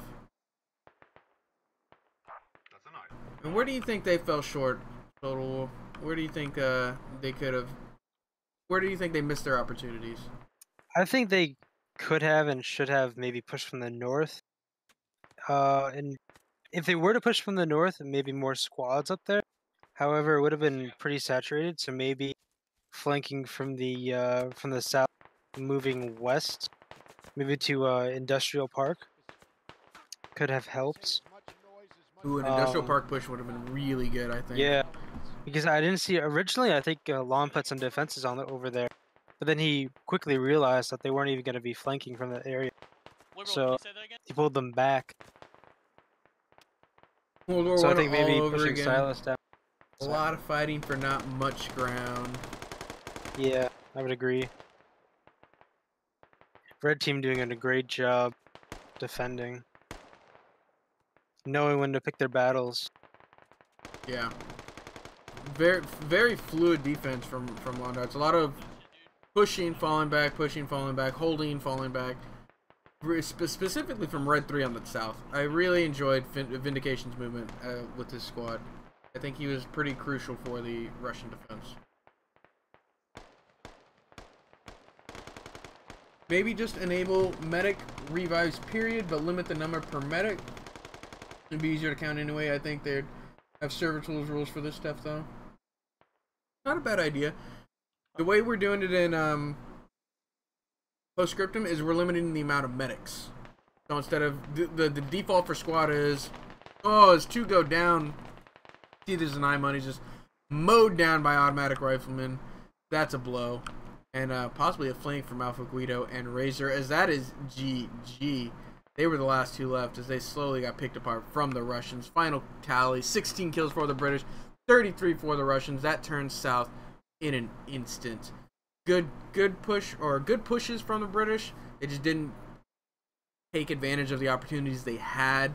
While the Russians, constantly on the move, held their position very well, and Vindication just always on that flank. We're going to go ahead and swap sides, get ready for the next round. What do you guys think? What do you think they could have done better? What do you think the British team could have done better? What do you think the Russian team did well to complete their objectives? Medics might get targeted, though. I mean, yeah, that when limited the medics does mean they're going to get targeted, but that's part of it. But that means the medic can't play forward anymore. Is this what that means?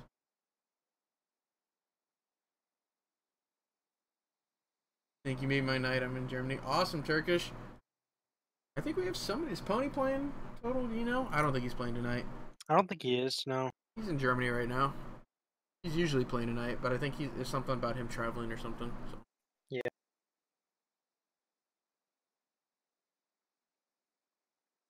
Gonna go ahead and stay on the British team while Total will stay on the Russian team just so we get both of those comms and get set up. We're gonna hear Londarts and his plan. And as far as last round goes, Total, what do you think? What was your opinion on that? Sorry, say again? I had some technical difficulties. What was your opinion on the last round? What do you think the British could have done better and the Russians did great? Yeah, as I said, I mean, I think if they were going to push north, they should have pushed a lot heavier with more forces. However, I think a southwestern push to Industrial Park would have been in their favor. Put them on edge, maybe surround them.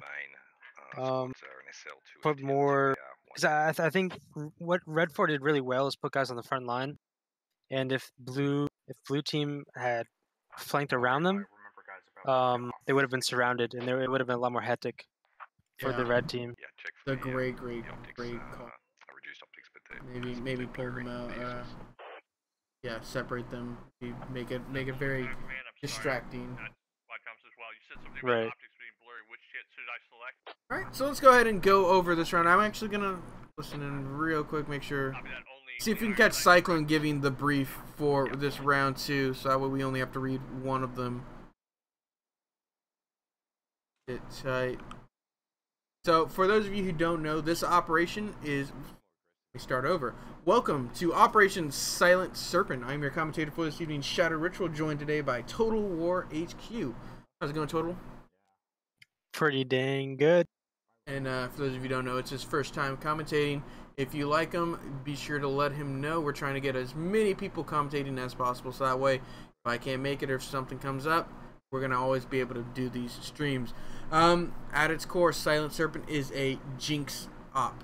For those of you who don't know what the Jinx style op is the commands don't know their exact mission objective until it's somewhere between 15 and 30 minutes before the round starts. So these guys have very limited, they're simple objectives. It's usually attack, defense, or patrol kind of objectives. 2 times lat and 1 times hat to also dish out. Listen on silent, make sure, or excuse me, Cyclone, make sure I don't miss anything. Okay. Just a repeat 2 times lat. Just giving out his loadout, which we will give out for you guys. So this mission, they don't know what the other team is doing. They have their objective, and they know what their objective is. So Cyclone will read this out for you, but that at its core is what these Jinx style ops are. Silent Serpent is the name of this one. Let's go ahead and go over commands. Hopefully I don't get cut off by Cyclone as he goes over the mission.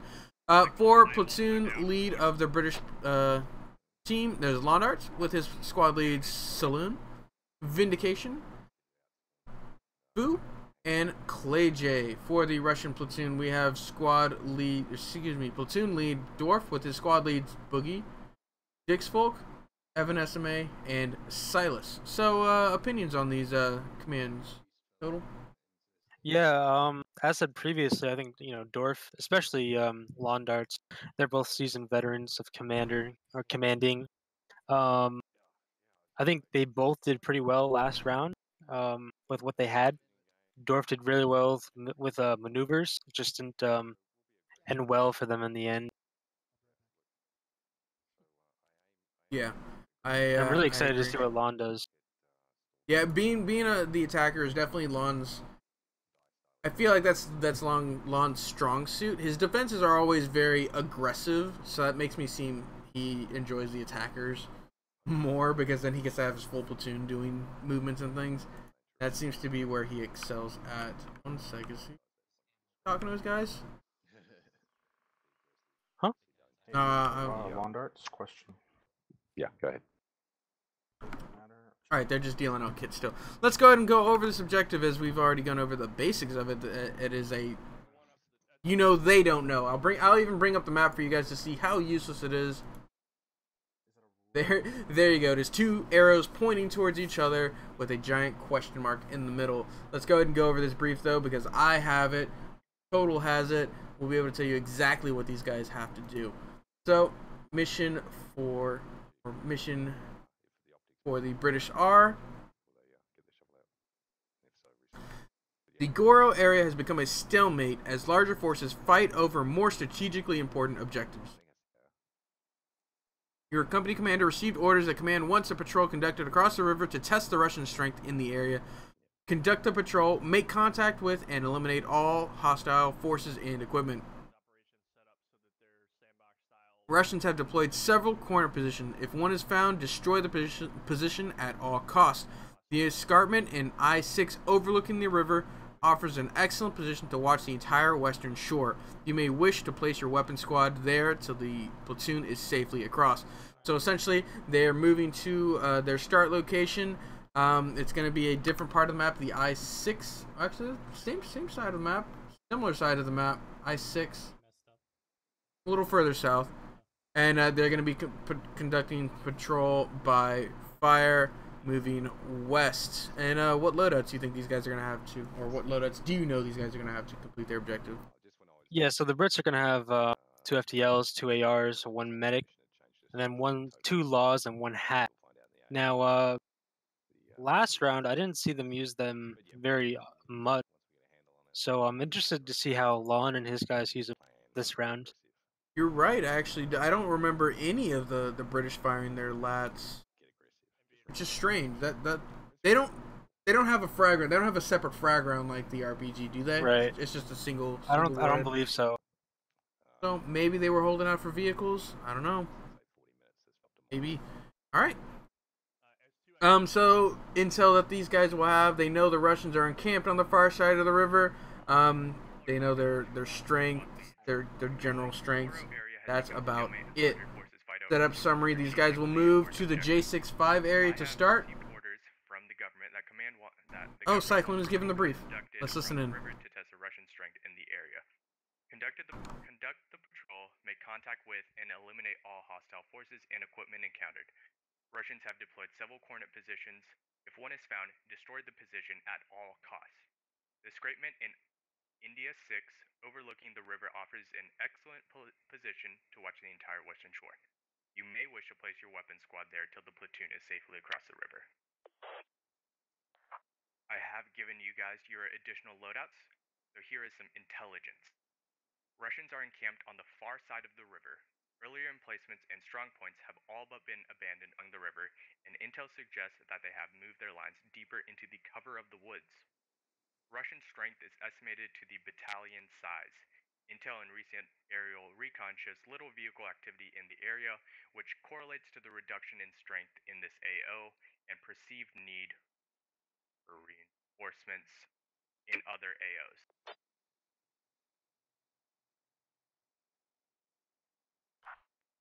Alright, so I need you to, from Maine, move the full platoon to Juliet 6-5.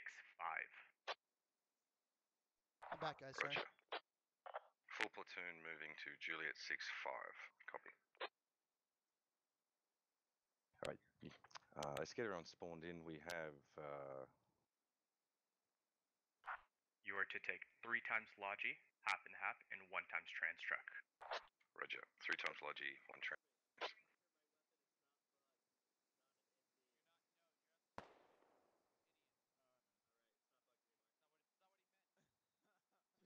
So, just a general overview, basically, essentially what I read, just giving them the general information that these guys know. They know they're not going to be on the river's edge. It's going to be a slightly different op than last round. They're going to be slightly pulled back, and they're going to move to the J65 area to start. J65 marked with that. Definitely a little further south, about 900 meters south. we're gonna see a different AO than last round. I like that. I really like how Jinx, Mr. Uzi. I like these Jinx style ops. I agree with you, Mr. Uzi. These operations, for those of you, we get a lot of new people, which is great. Love it. I love new people playing. It's awesome. The bigger we can grow this community, the better. But there are some people who have been around like me for 2+ years who have just seen all of the ops played dozens of rounds, you know, dozens of times, just full 2 rounds. And it's getting to the point where, like, oh, this is this op. I know these are the viable strategies. These have been tried. They don't work at all. And as much as you want to keep, you know, the kind of thoughts of, like, don't go into that mindset, it leaks in. You can't help it. It just happens. And these Jinx style ops completely eliminate that kind of, I know how this op is going to run, because you literally do not. You have no idea how this op is going to run. You don't know what the other team's objective is. It could be the same as last round, but it could also not.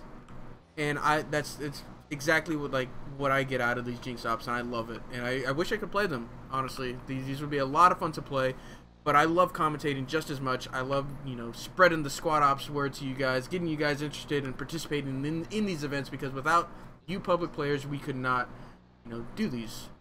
We do have a big regular base, but without the regular public player, we wouldn't be a thing.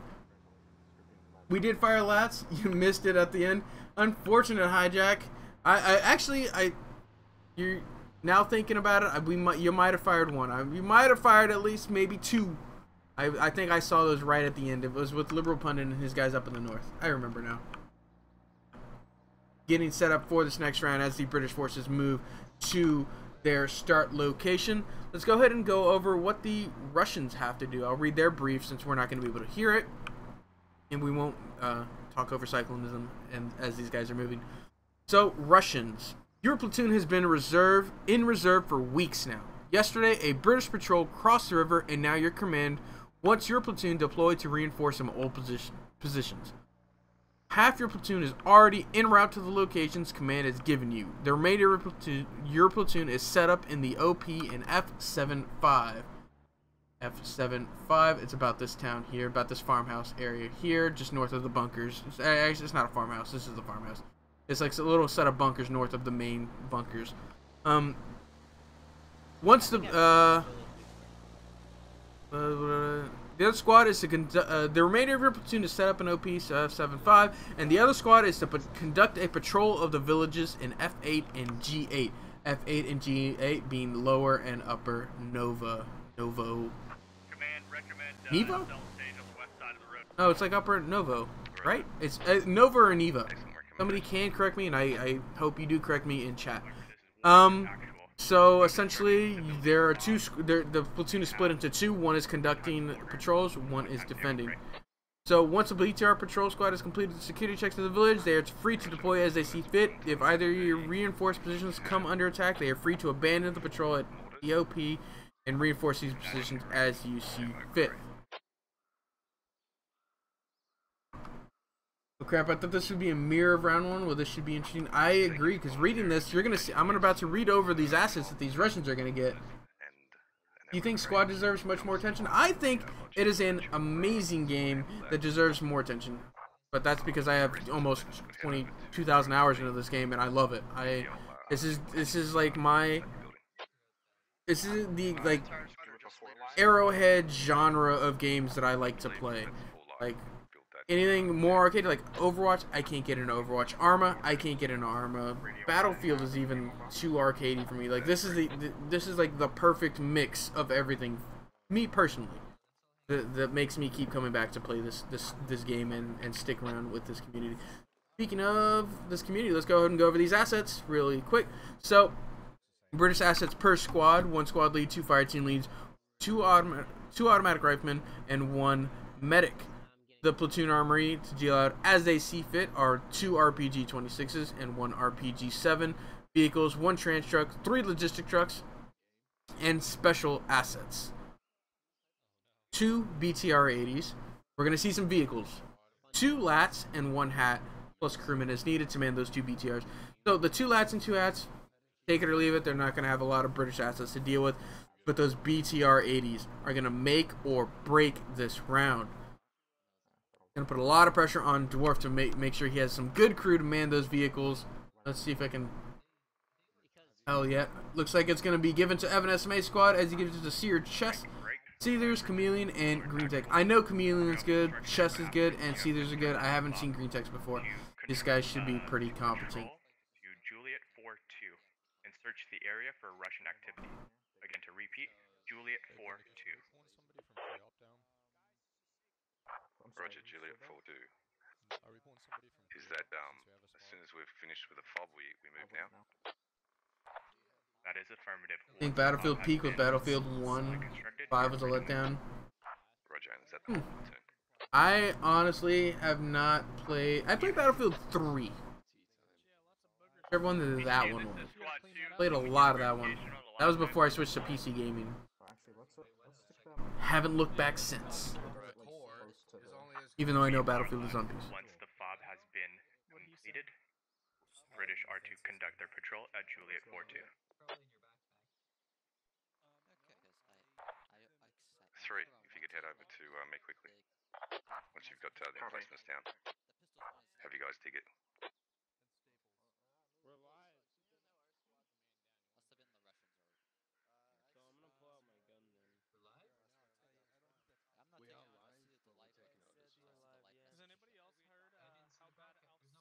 4,000 hours and 2,501. Wow.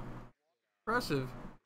I think the only game, besides Audible, I listen to a lot of audiobooks, and I have like 13 months worth of audiobooks listened to. Squad is by far my most played game at 2,000 hours. I don't know. It's definitely more than... 13 months is more than 2,000 hours, right? It has to be. Yeah, I definitely, like, 100% has to be. But Squad is by far the game I played the most, and I've grinded some other games, but nothing as hard as Squad, and it's not even been a grind. Like, it's been a lot of fun. Getting set up here. Looks like getting set up, getting guys spawned in, good to go. I'm not sure when live is. Listening on Laundarts and his brief. 4-1, ready to push to the west. Cool, so we're gonna get to your Laundarts' thought process on this. Negative, not at this point. And Clay J, you'll be heading with Saloon onto Juliet 4-2. Alright, so we're clear. Fu, you're going to be moving now with your squad out the northwest. You're going to be clearing out Juliet 4-2. Update your squads, guys. Apologies for not being able to do a command brief again. Ron, I just want to double check. You said Lima. You said Lima 6. Lima 4-1 for you, Vindy. Head east Lima until you get to right. head east until you get to Lima 6. Then, sort of depending on the terrain, head north. Do it as quick as you can. Got it. But you know what? Right. Vehicle. Take a transport, Vindy. Go far east. Okay. Copy, command. I'm moving my squad. All right, Roger.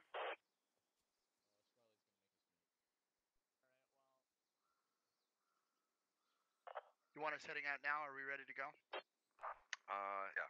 Get you guys in maybe a stagnant column. One squad either side of the road. Oh, looking at this, we've been live for about I'm reading through the doc. While he was giving the brief, I was making sure to read through the doc. Out to the northwest. 2,000 hours, 2.74 months. Interesting. Well, I guess that's good. I feel better about myself. I listen to books more than I play games. I guess it took me 6 years to listen to 13 months of books. I guess that's not bad. So, excuse me, gotten off track. Reading through the special information that we are given for these docs. This is information that the event admin would be reading. There's a special live time. The British forces, once they reach their start location and place down and get everybody out, boom, live. Just immediately live. So Russians have had a few minutes to start completing their objective 2, probably not as ready. I mean, at the same level of readiness as the British. But still, that little extra just like kick that, hey, we're live. You've got no time to think about this. It's got to be you know, 6-7. picking at Londarch's brain as we are moving out. Looks like we've got blue 2, blue 4, blue 1 moving north-northwest, with blue 3 in a transport moving east. Understood. You want an AR command? You want an AR command? Just want to make them know we're here. They're out west. If you can get you guys online to the west, get your FTLs looking out to the west. Londar's already spotting contact. Hotel 676. Darts is completely unaware their BTR's up against him, 100%. He has no idea they have any kind of vehicles. Command, can you give me, you said Hotel 676, correct? That's correct. That's approximate. You should see sandbags going up and a fighting over their building. I'm about to open fire at them. They're about 600 meters from my binos.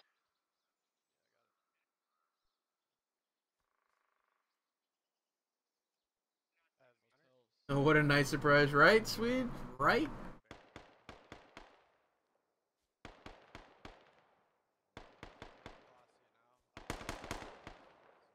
Did you see my traces? Yeah, see. Oh, that's where he's shooting at. There he goes. Really accurate fire down onto this platoon or squad as they try to get set up. This fire, though, means these BTRs can now divert from their patrol to reinforce any position they see fit. So maybe playing their hand a little bit early, but not allowing them to get built up can be just as crucial.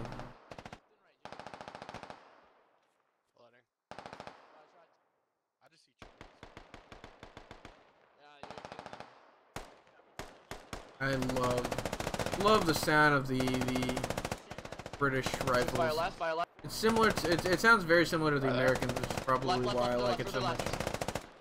Good, powerful combo, Matt, Bob, and a Cardi. Binoculars and an automatic rifleman. Good height, shift left, shift left, shift left.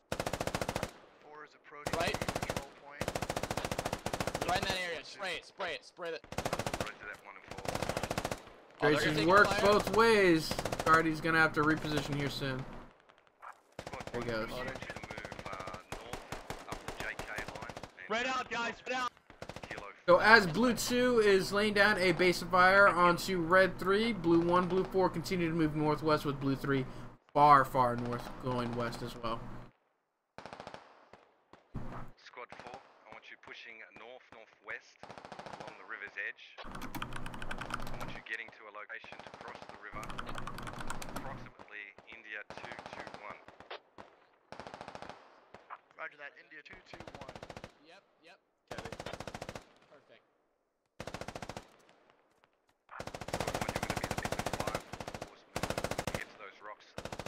Oh, look, another spot for Loopy Booger to get some fire down onto.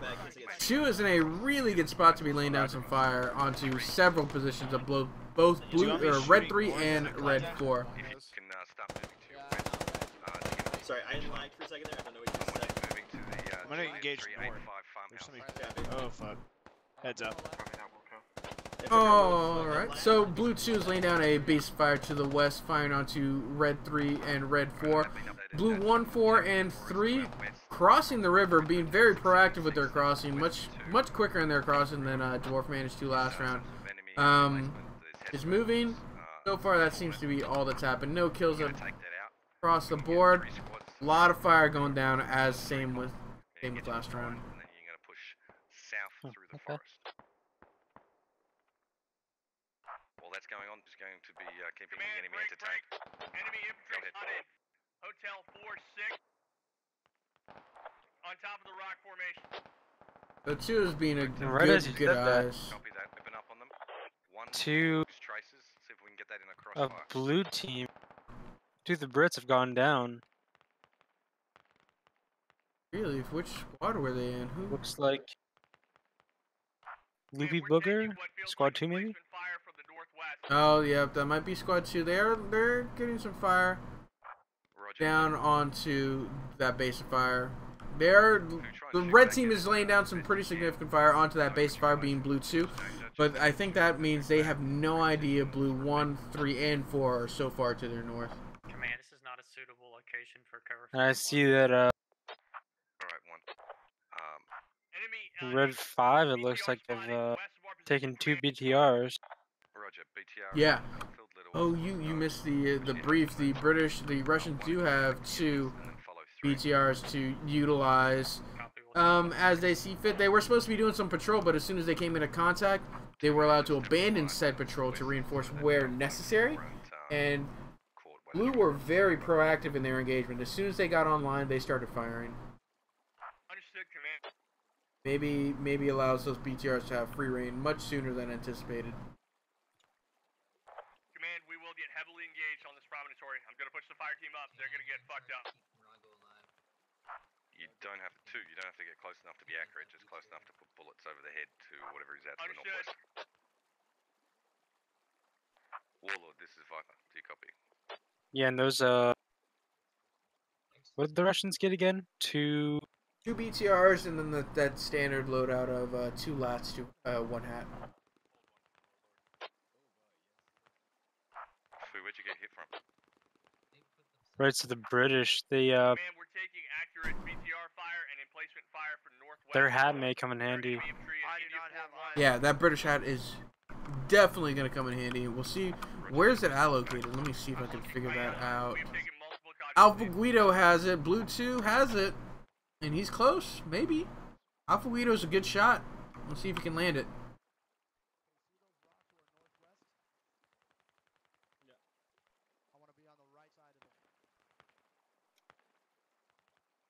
It looks like Bartok has something. Another RPG, maybe. Blue 3 and 1 are across the river. Blue 4 is just now commencing their crossing. Not as great of a spot to cross. They might get spotted, but they're gonna make it across, no casualties, I'd say.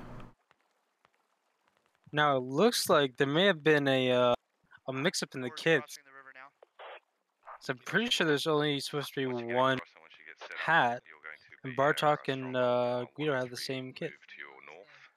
Maybe. It's not good. We shall see. I called out the flank over the river to the north. Hayward, you are Blackbeard, aren't you? Right? You got my head blown off? Hayward, you can correct me. I think you're Blackbeard. I'm trying to remember your name.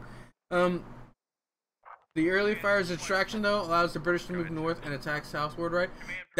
I think the early fire is working out for them, Swede. It allows a majority of the platoon. See, Lawnarts has 3 squads across that river now, which eliminates that obstacle that is the river, and I think it's going to pay out for them.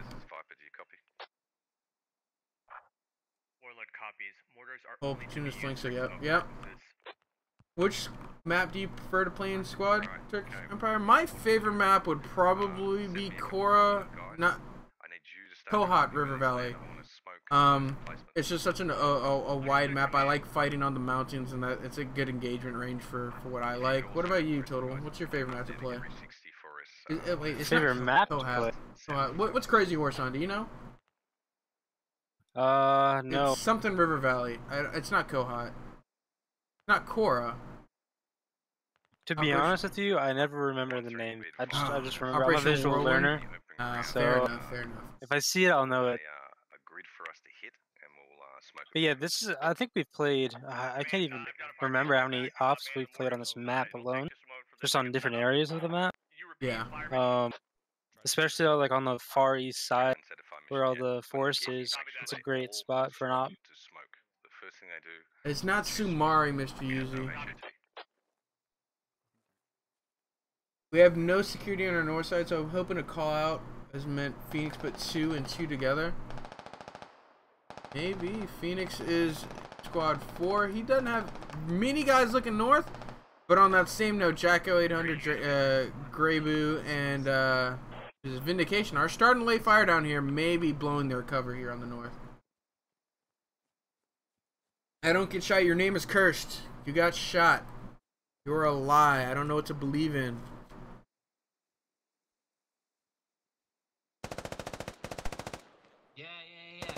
What do you think about these guys opening fire so early here on the north? More to the right. He's moving to the right. He's moving to the right. They're actively being guided, not guided in. Revy and Greybu here. Hey, by the rock, 207. Like right He's moving right as well. Shot him off. He's backed off. I'm in the same boat as you, Swede. They gave it away. They were one. And perfect situational awareness. We all. I have to preach it. Like, we know literally 100% of what is going on. Like we have better zoom than the binoculars. We have outlines. We have perfect situational awareness. Well, as perfect as can be. But still, I feel like they blew a flank. They had to have known they weren't spotted yet. See though, it may now be this base of fire of 2 may now be switching as they switch from 2 to the base of fire being 4, while 1 and 3 continue to move. I see mortars. I see mortars. What is this? Am I missing something in the brief? I don't see any mortars. Blue 2 is manning mortars on the south. Huh. Wait, I'm reading the op doc. I may have seen that in the yeah. Oh, it is in the op doc. We missed it. Sorry, folks. Yep. Attackers have mortars, and I just heard them fire. Let's see where they land. Yep, 4 mortars. There are a lot of 4 mortars. 4 times mortars. That is insane. I love it. Fucking X-Bit going crazy with this one. Let's see what happens. Add 50 meters to the west. Send 2. 50 meters west. Send 2. Cop.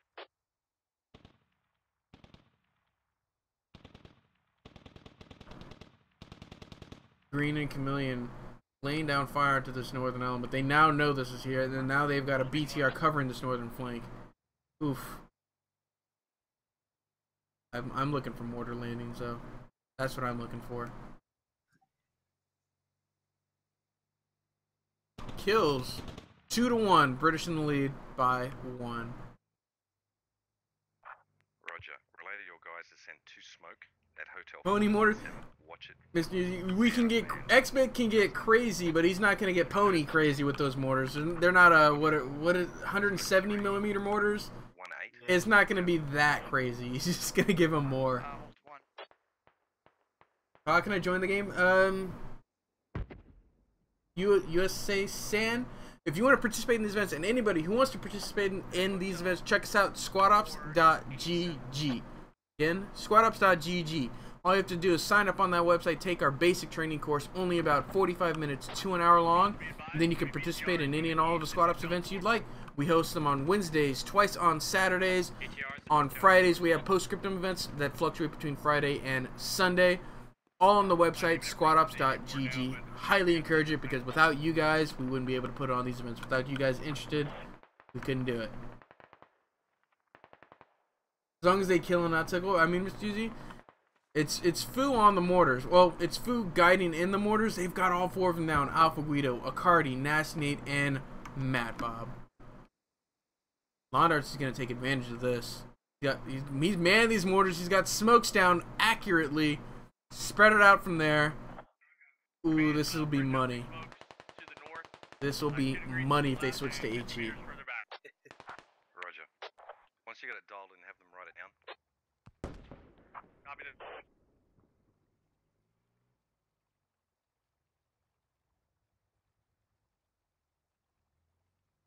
Gonna fire more? Fire more, man. You had it guided in, you know. I love blue team's flanking maneuvers. Yeah, Londarts is on top of the flank, as I haven't been paying attention to it. They are already into industrial, moving south. He's gonna have such a nasty flank going on. Without anyone seeing them either. You're right? BTR has no idea. Milkshake and Bob. Let me see if they see anything. No, they have no eyes. Yeah, only people who would have eyes would be Milkshake and Bob here, and they don't. No window that looks in this direction. This is a perfect flank by them. They just can't blow it. The thing is, 4 already blew their flank. Looks like they're gonna now be that base of fire. It's that trigger discipline for 1 and 3 now. I think is the idea. 1 and 3 have to maintain trigger discipline to keep that flank going on. I want to go see where these mortars land.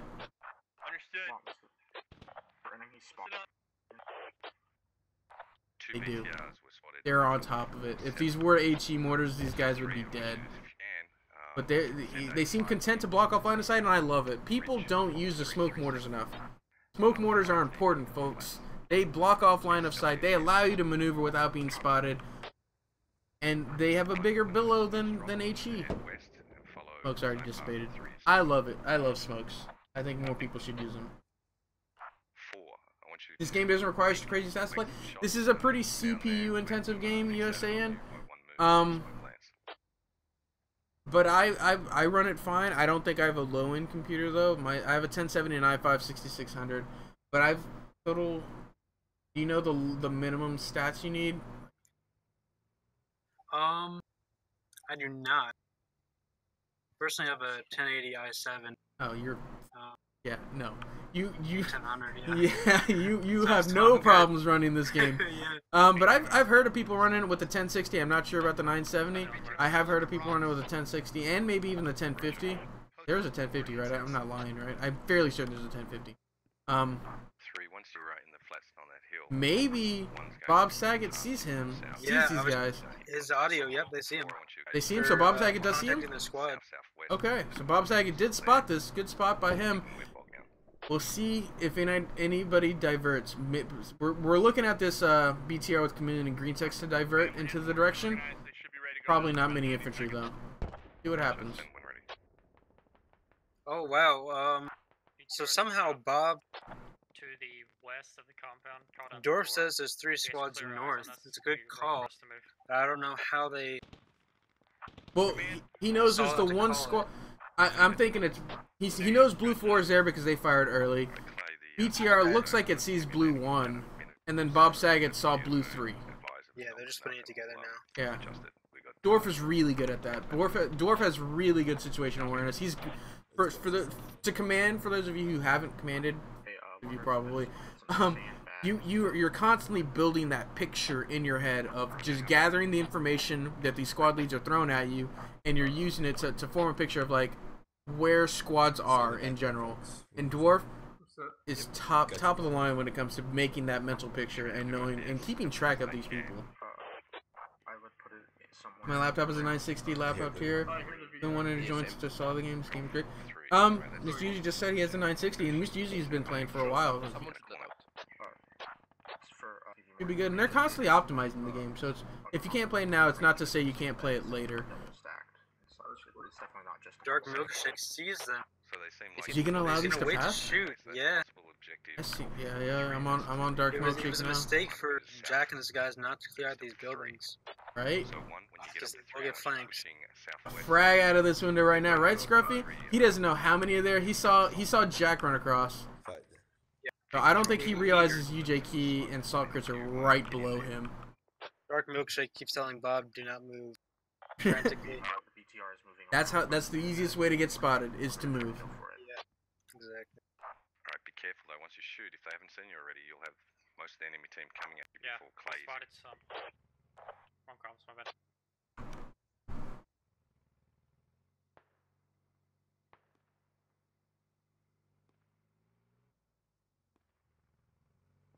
Still waiting on smoke. Command, this is Squad 2. It's true, I saw myself now. So, Man, we're ready to send mortars. We're gonna like Bob Saget, Dark Milkshake, great trigger discipline here. Both very. These are some experienced guys. I recognize at least. I recognize Dark Milkshake. Whoa. Frag out. Oh, took out the BTR. Who did wow, what a great shot from Who Bartok. shot that? Was that Bartok? Oh, Yeah. of course that was Bartok. I believe so. That's the only RPG I see. Nice shot onto this BTR. It doesn't go down this easily in a vanilla game, but with our mod, we have tweaked the health on these just to make it a little more even for these guys on the field, on the ground. Great shot by Bartok. Taking out Jack's guys. Key. I saw it. I was looking at Dark Milkshake and Bob. I didn't even realize Bob Saget or Bartok Warrior was there. Bartok Warrior does go down. Yep, to Bob Saget and Dark Milkshake. Clean it up. But that's a worthy trade. For Bartok Warrior, 3 down for BTR. I'll take that any day of the week. Smokes landed at Hotel 333. 3, you can wait for 1 to They need to take it. Blue needs to take advantage of this though. Bob Saget does go down. Dark Milkshake, last one standing. I don't know who took down Bob Saget. Most likely Vindication. Maybe Jack. Yeah, maybe. You said Blue needs to take advantage. I think. Ooh. Dark Milkshake takes out Vindication. That's a squad lead down. What a sneaky spot from Vindication. Or not Vindication, Dark Milkshake here.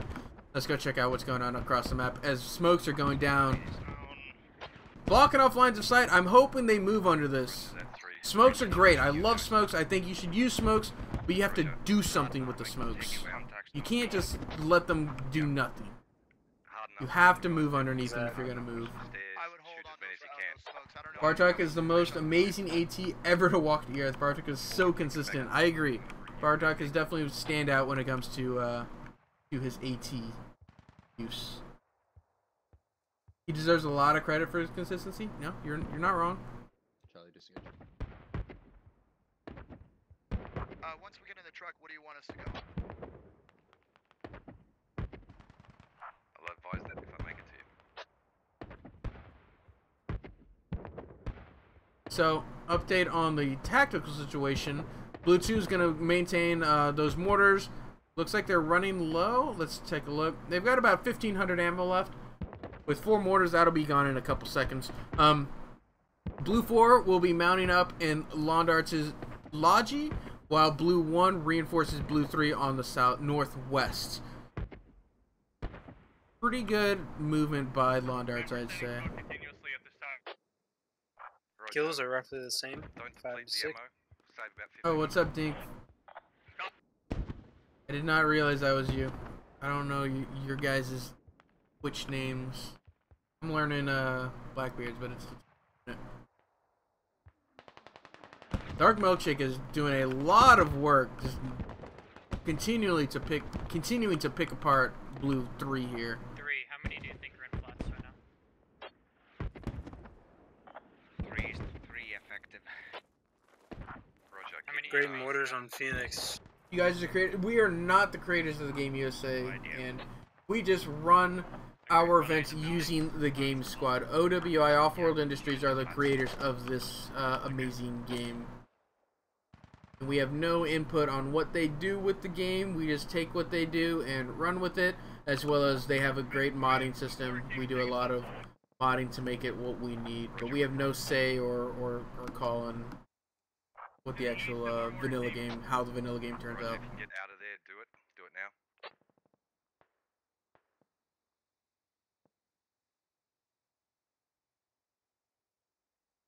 Gotta change my Twitch name. Good to hear y'all's voices. Currently traveling and watching on my phone. Oh, wow. That's crazy. Dedication. Oh. Can't stay away. I believe it. I would definitely watch on my phone. I definitely watch on my phone when I do miss the events. BTR is firing through rendered to hit the mortar pop. He has visual on the mortar area. Evan has finally called it out that they are going past Industrial Park. Looks like Red 4 is moving up to counter them. Oh, looking at this, there is some movement. Red 1 is moving north. Red 3 is diverting to some guys north. Red 4 is... looks like they're holding position, looks like. I think Red 1 is going to be the guys who take control over Flats area where Blue 3 is. Update on kills. It's been a minute. 6 kills for the British, 6 kills for the Russian. It may have been a minute, but there's not been a lot of kills to happen.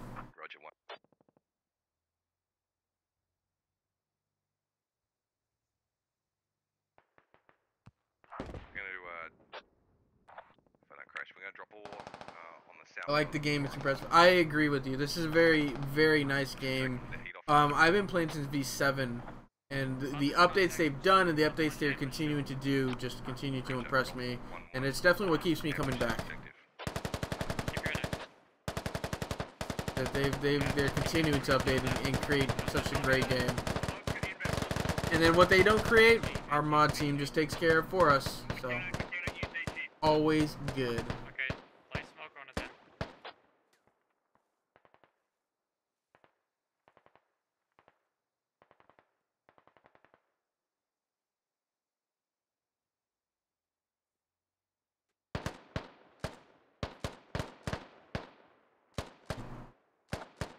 1, you have enemy BTR inbound from your east.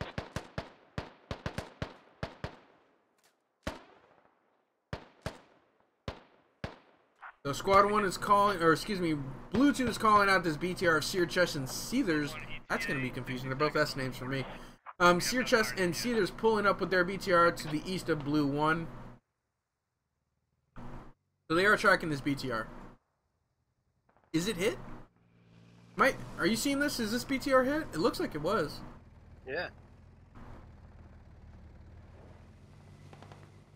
Hopefully they can keep this BTR alive. This is very, very crucial for them to maintain. Yeah, for sure. Squad 1, we're in the air. A bit late, but that AT shot was epic, right? Bartok Warrior right there for you. Knows what he's doing. BTR pulls up and is starting to lay waste to Squad 1. Actually, no. It looked like it. Maybe. Oh, maybe. It was like through the building. Through the building. It's hard for me even to see through the smoke. Yeah. Yeah, it's shooting through for sure. But it's shaking my screen. Crazy.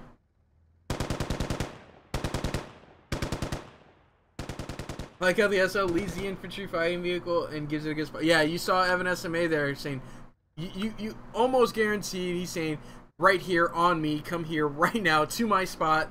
Evan SMA is very blunt when he's telling you where he needs to go. I didn't even realize this. Look how close Zeke is to this BTR. No way to take out the BTR, but look how close he is.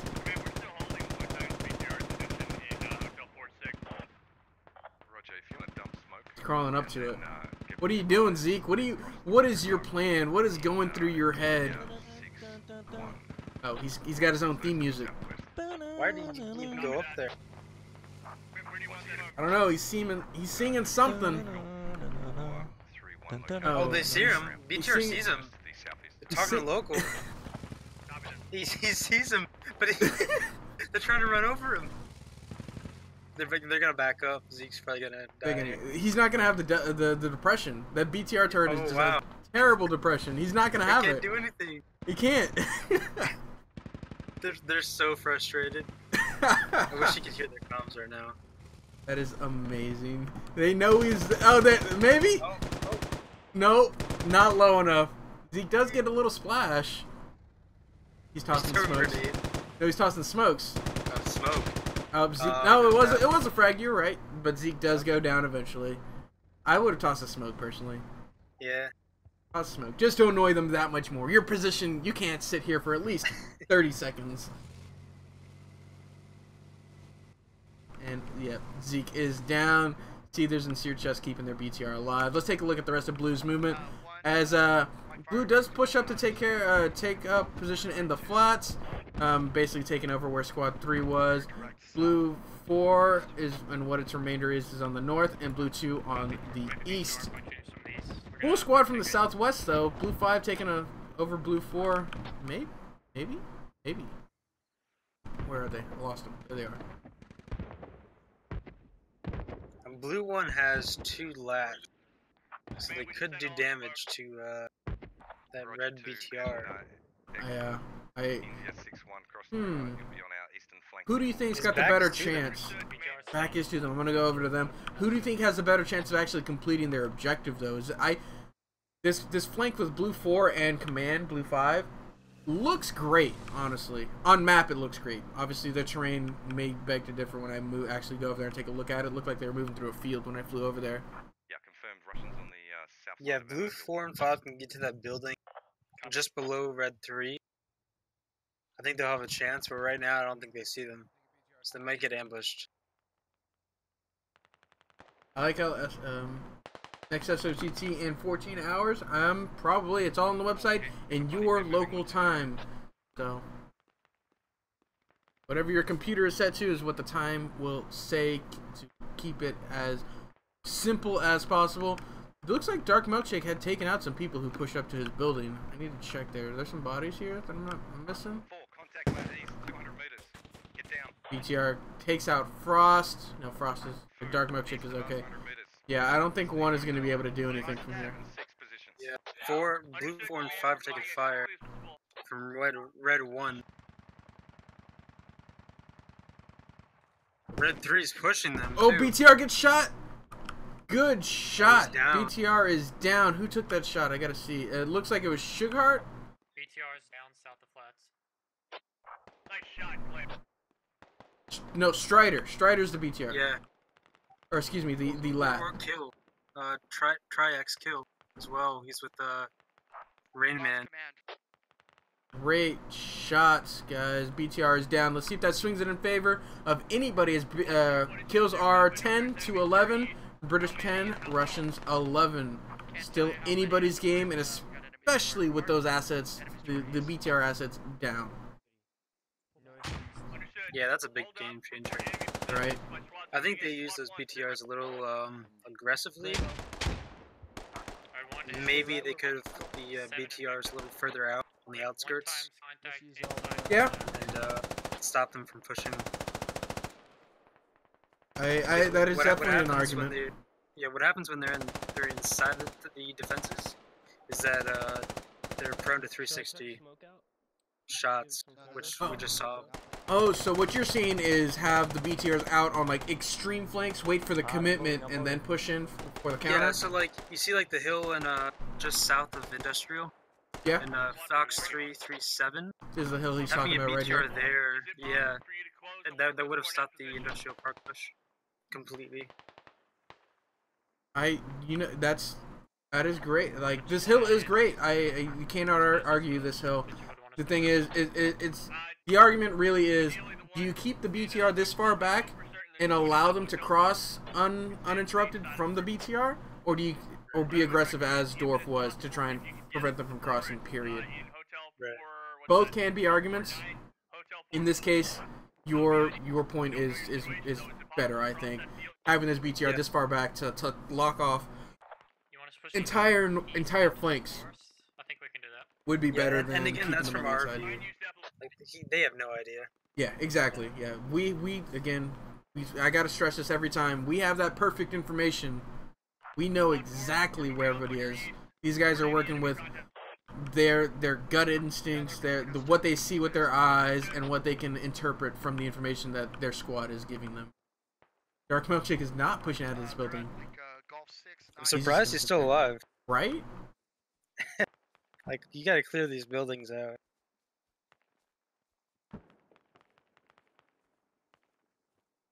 Is there a delay? There's no delay in the stream, Rum Duder. I mean, if there is a delay, it's probably like 30 seconds or so, just from what it takes restream to send it back out. Hope you get more subs. This is awesome. Thanks, Yusun. Hey, we appreciate it. Really appreciate it. As long as you guys enjoy watching, I will enjoy streaming, and as I get more commentators, hopefully they will enjoy streaming as much. Copy H441. 1-4, there's still enemies engaging us from your east. We're trying to suppress.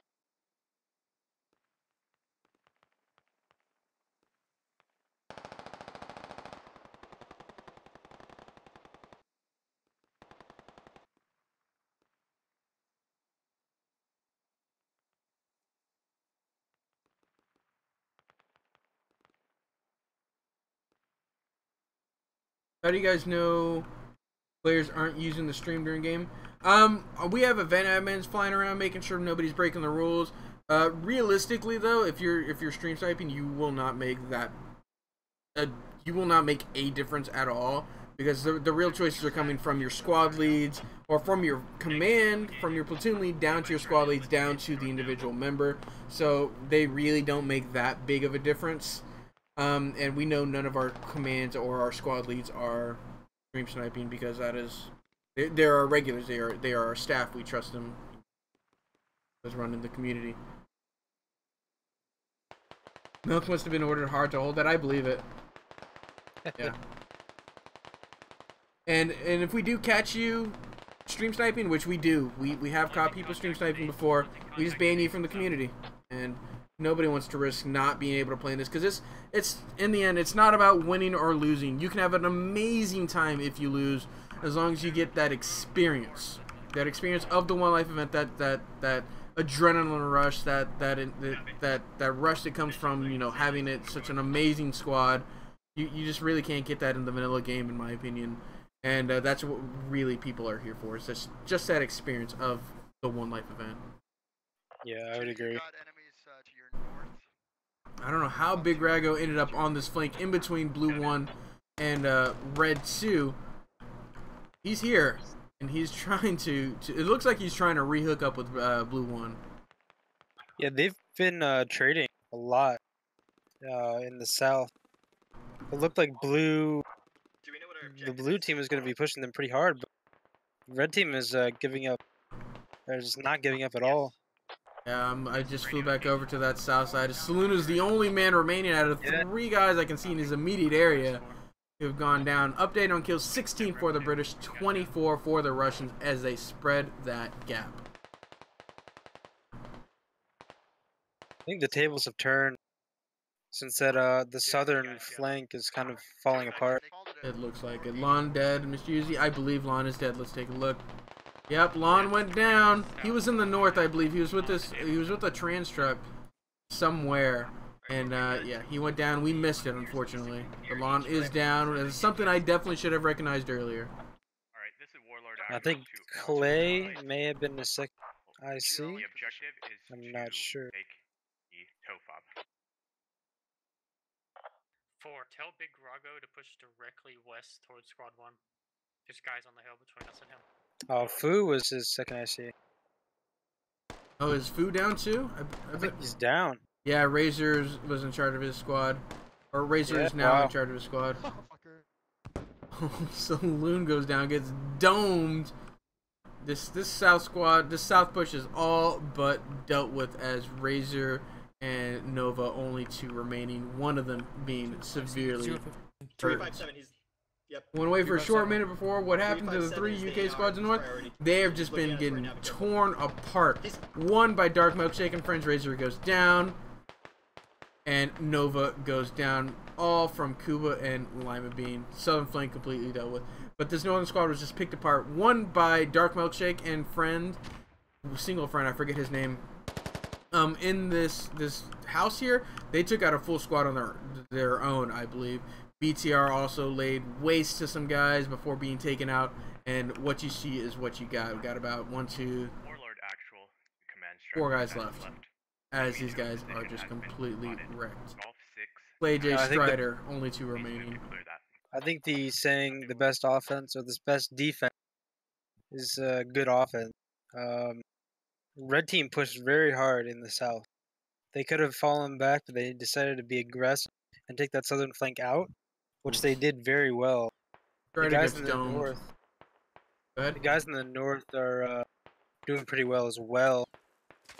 On the eastern flank of Blue 1. Yeah, Red 2 here did a really good job just picking away at these guys before they pushed up. Without the BTRs. For a majority of this second half of the losing those assets is usually devastating for the team that losing it. But they may do with it. They could have. They 100. You said it. They could have 100% used those BTRs better. But they may do without having them. Exactly. Just curious how I run a postscriptum unit with around 30 active skilled players. How could I plan an event against you guys? I'm not. That would be something on Londarts' territory.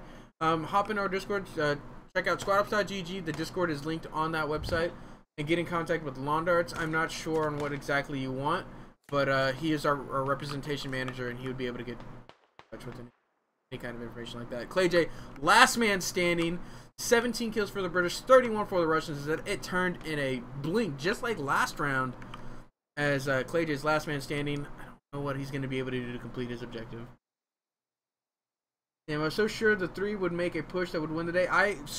That push in the north was great. But I felt Blue 4 blew their lead by firing too early when they were over here. Blue 4 blew their lead, so they had to stop and fire. Blue 1 and 2 got really close, but then Blue 3 got cut apart in the flats area. blue one reinforced, and then they started getting cut apart too. It was just disjointed. It wasn't as compact or as continuous as I felt it should have been. And I think the woods played a big part in it as well. Because every time I look at a red 4, oh, Yep. Clay goes down. Goes down to Hawk, I'd say. Maybe yep. Imanis. Yeah, but this wooded area really helped the red team. This was a tough spot for the blue team, for the British team to push. Great job, though. They got really close. They just couldn't complete their objective. It's very tough to be that attackers. Great job for the Russians. Even without those BTR advantage, they managed to hold and keep out the British attackers. For those of you interested in participating in these events, check us out, squadops.gg. All you have to do is sign up on the website, take our basic training course, and then you can participate in any and all of our Squad Ops One Life events. We host them on Wednesdays, twice on Saturdays, as well as Friday post-scriptum events and Sunday post-scriptum events, all on the website, squadops.gg. I was your commentator for this evening, ShadowedRitual, joined today by Total War, who did a great job in his first round. Be sure to let him know. And until Wednesday, guys, we will catch you all next time.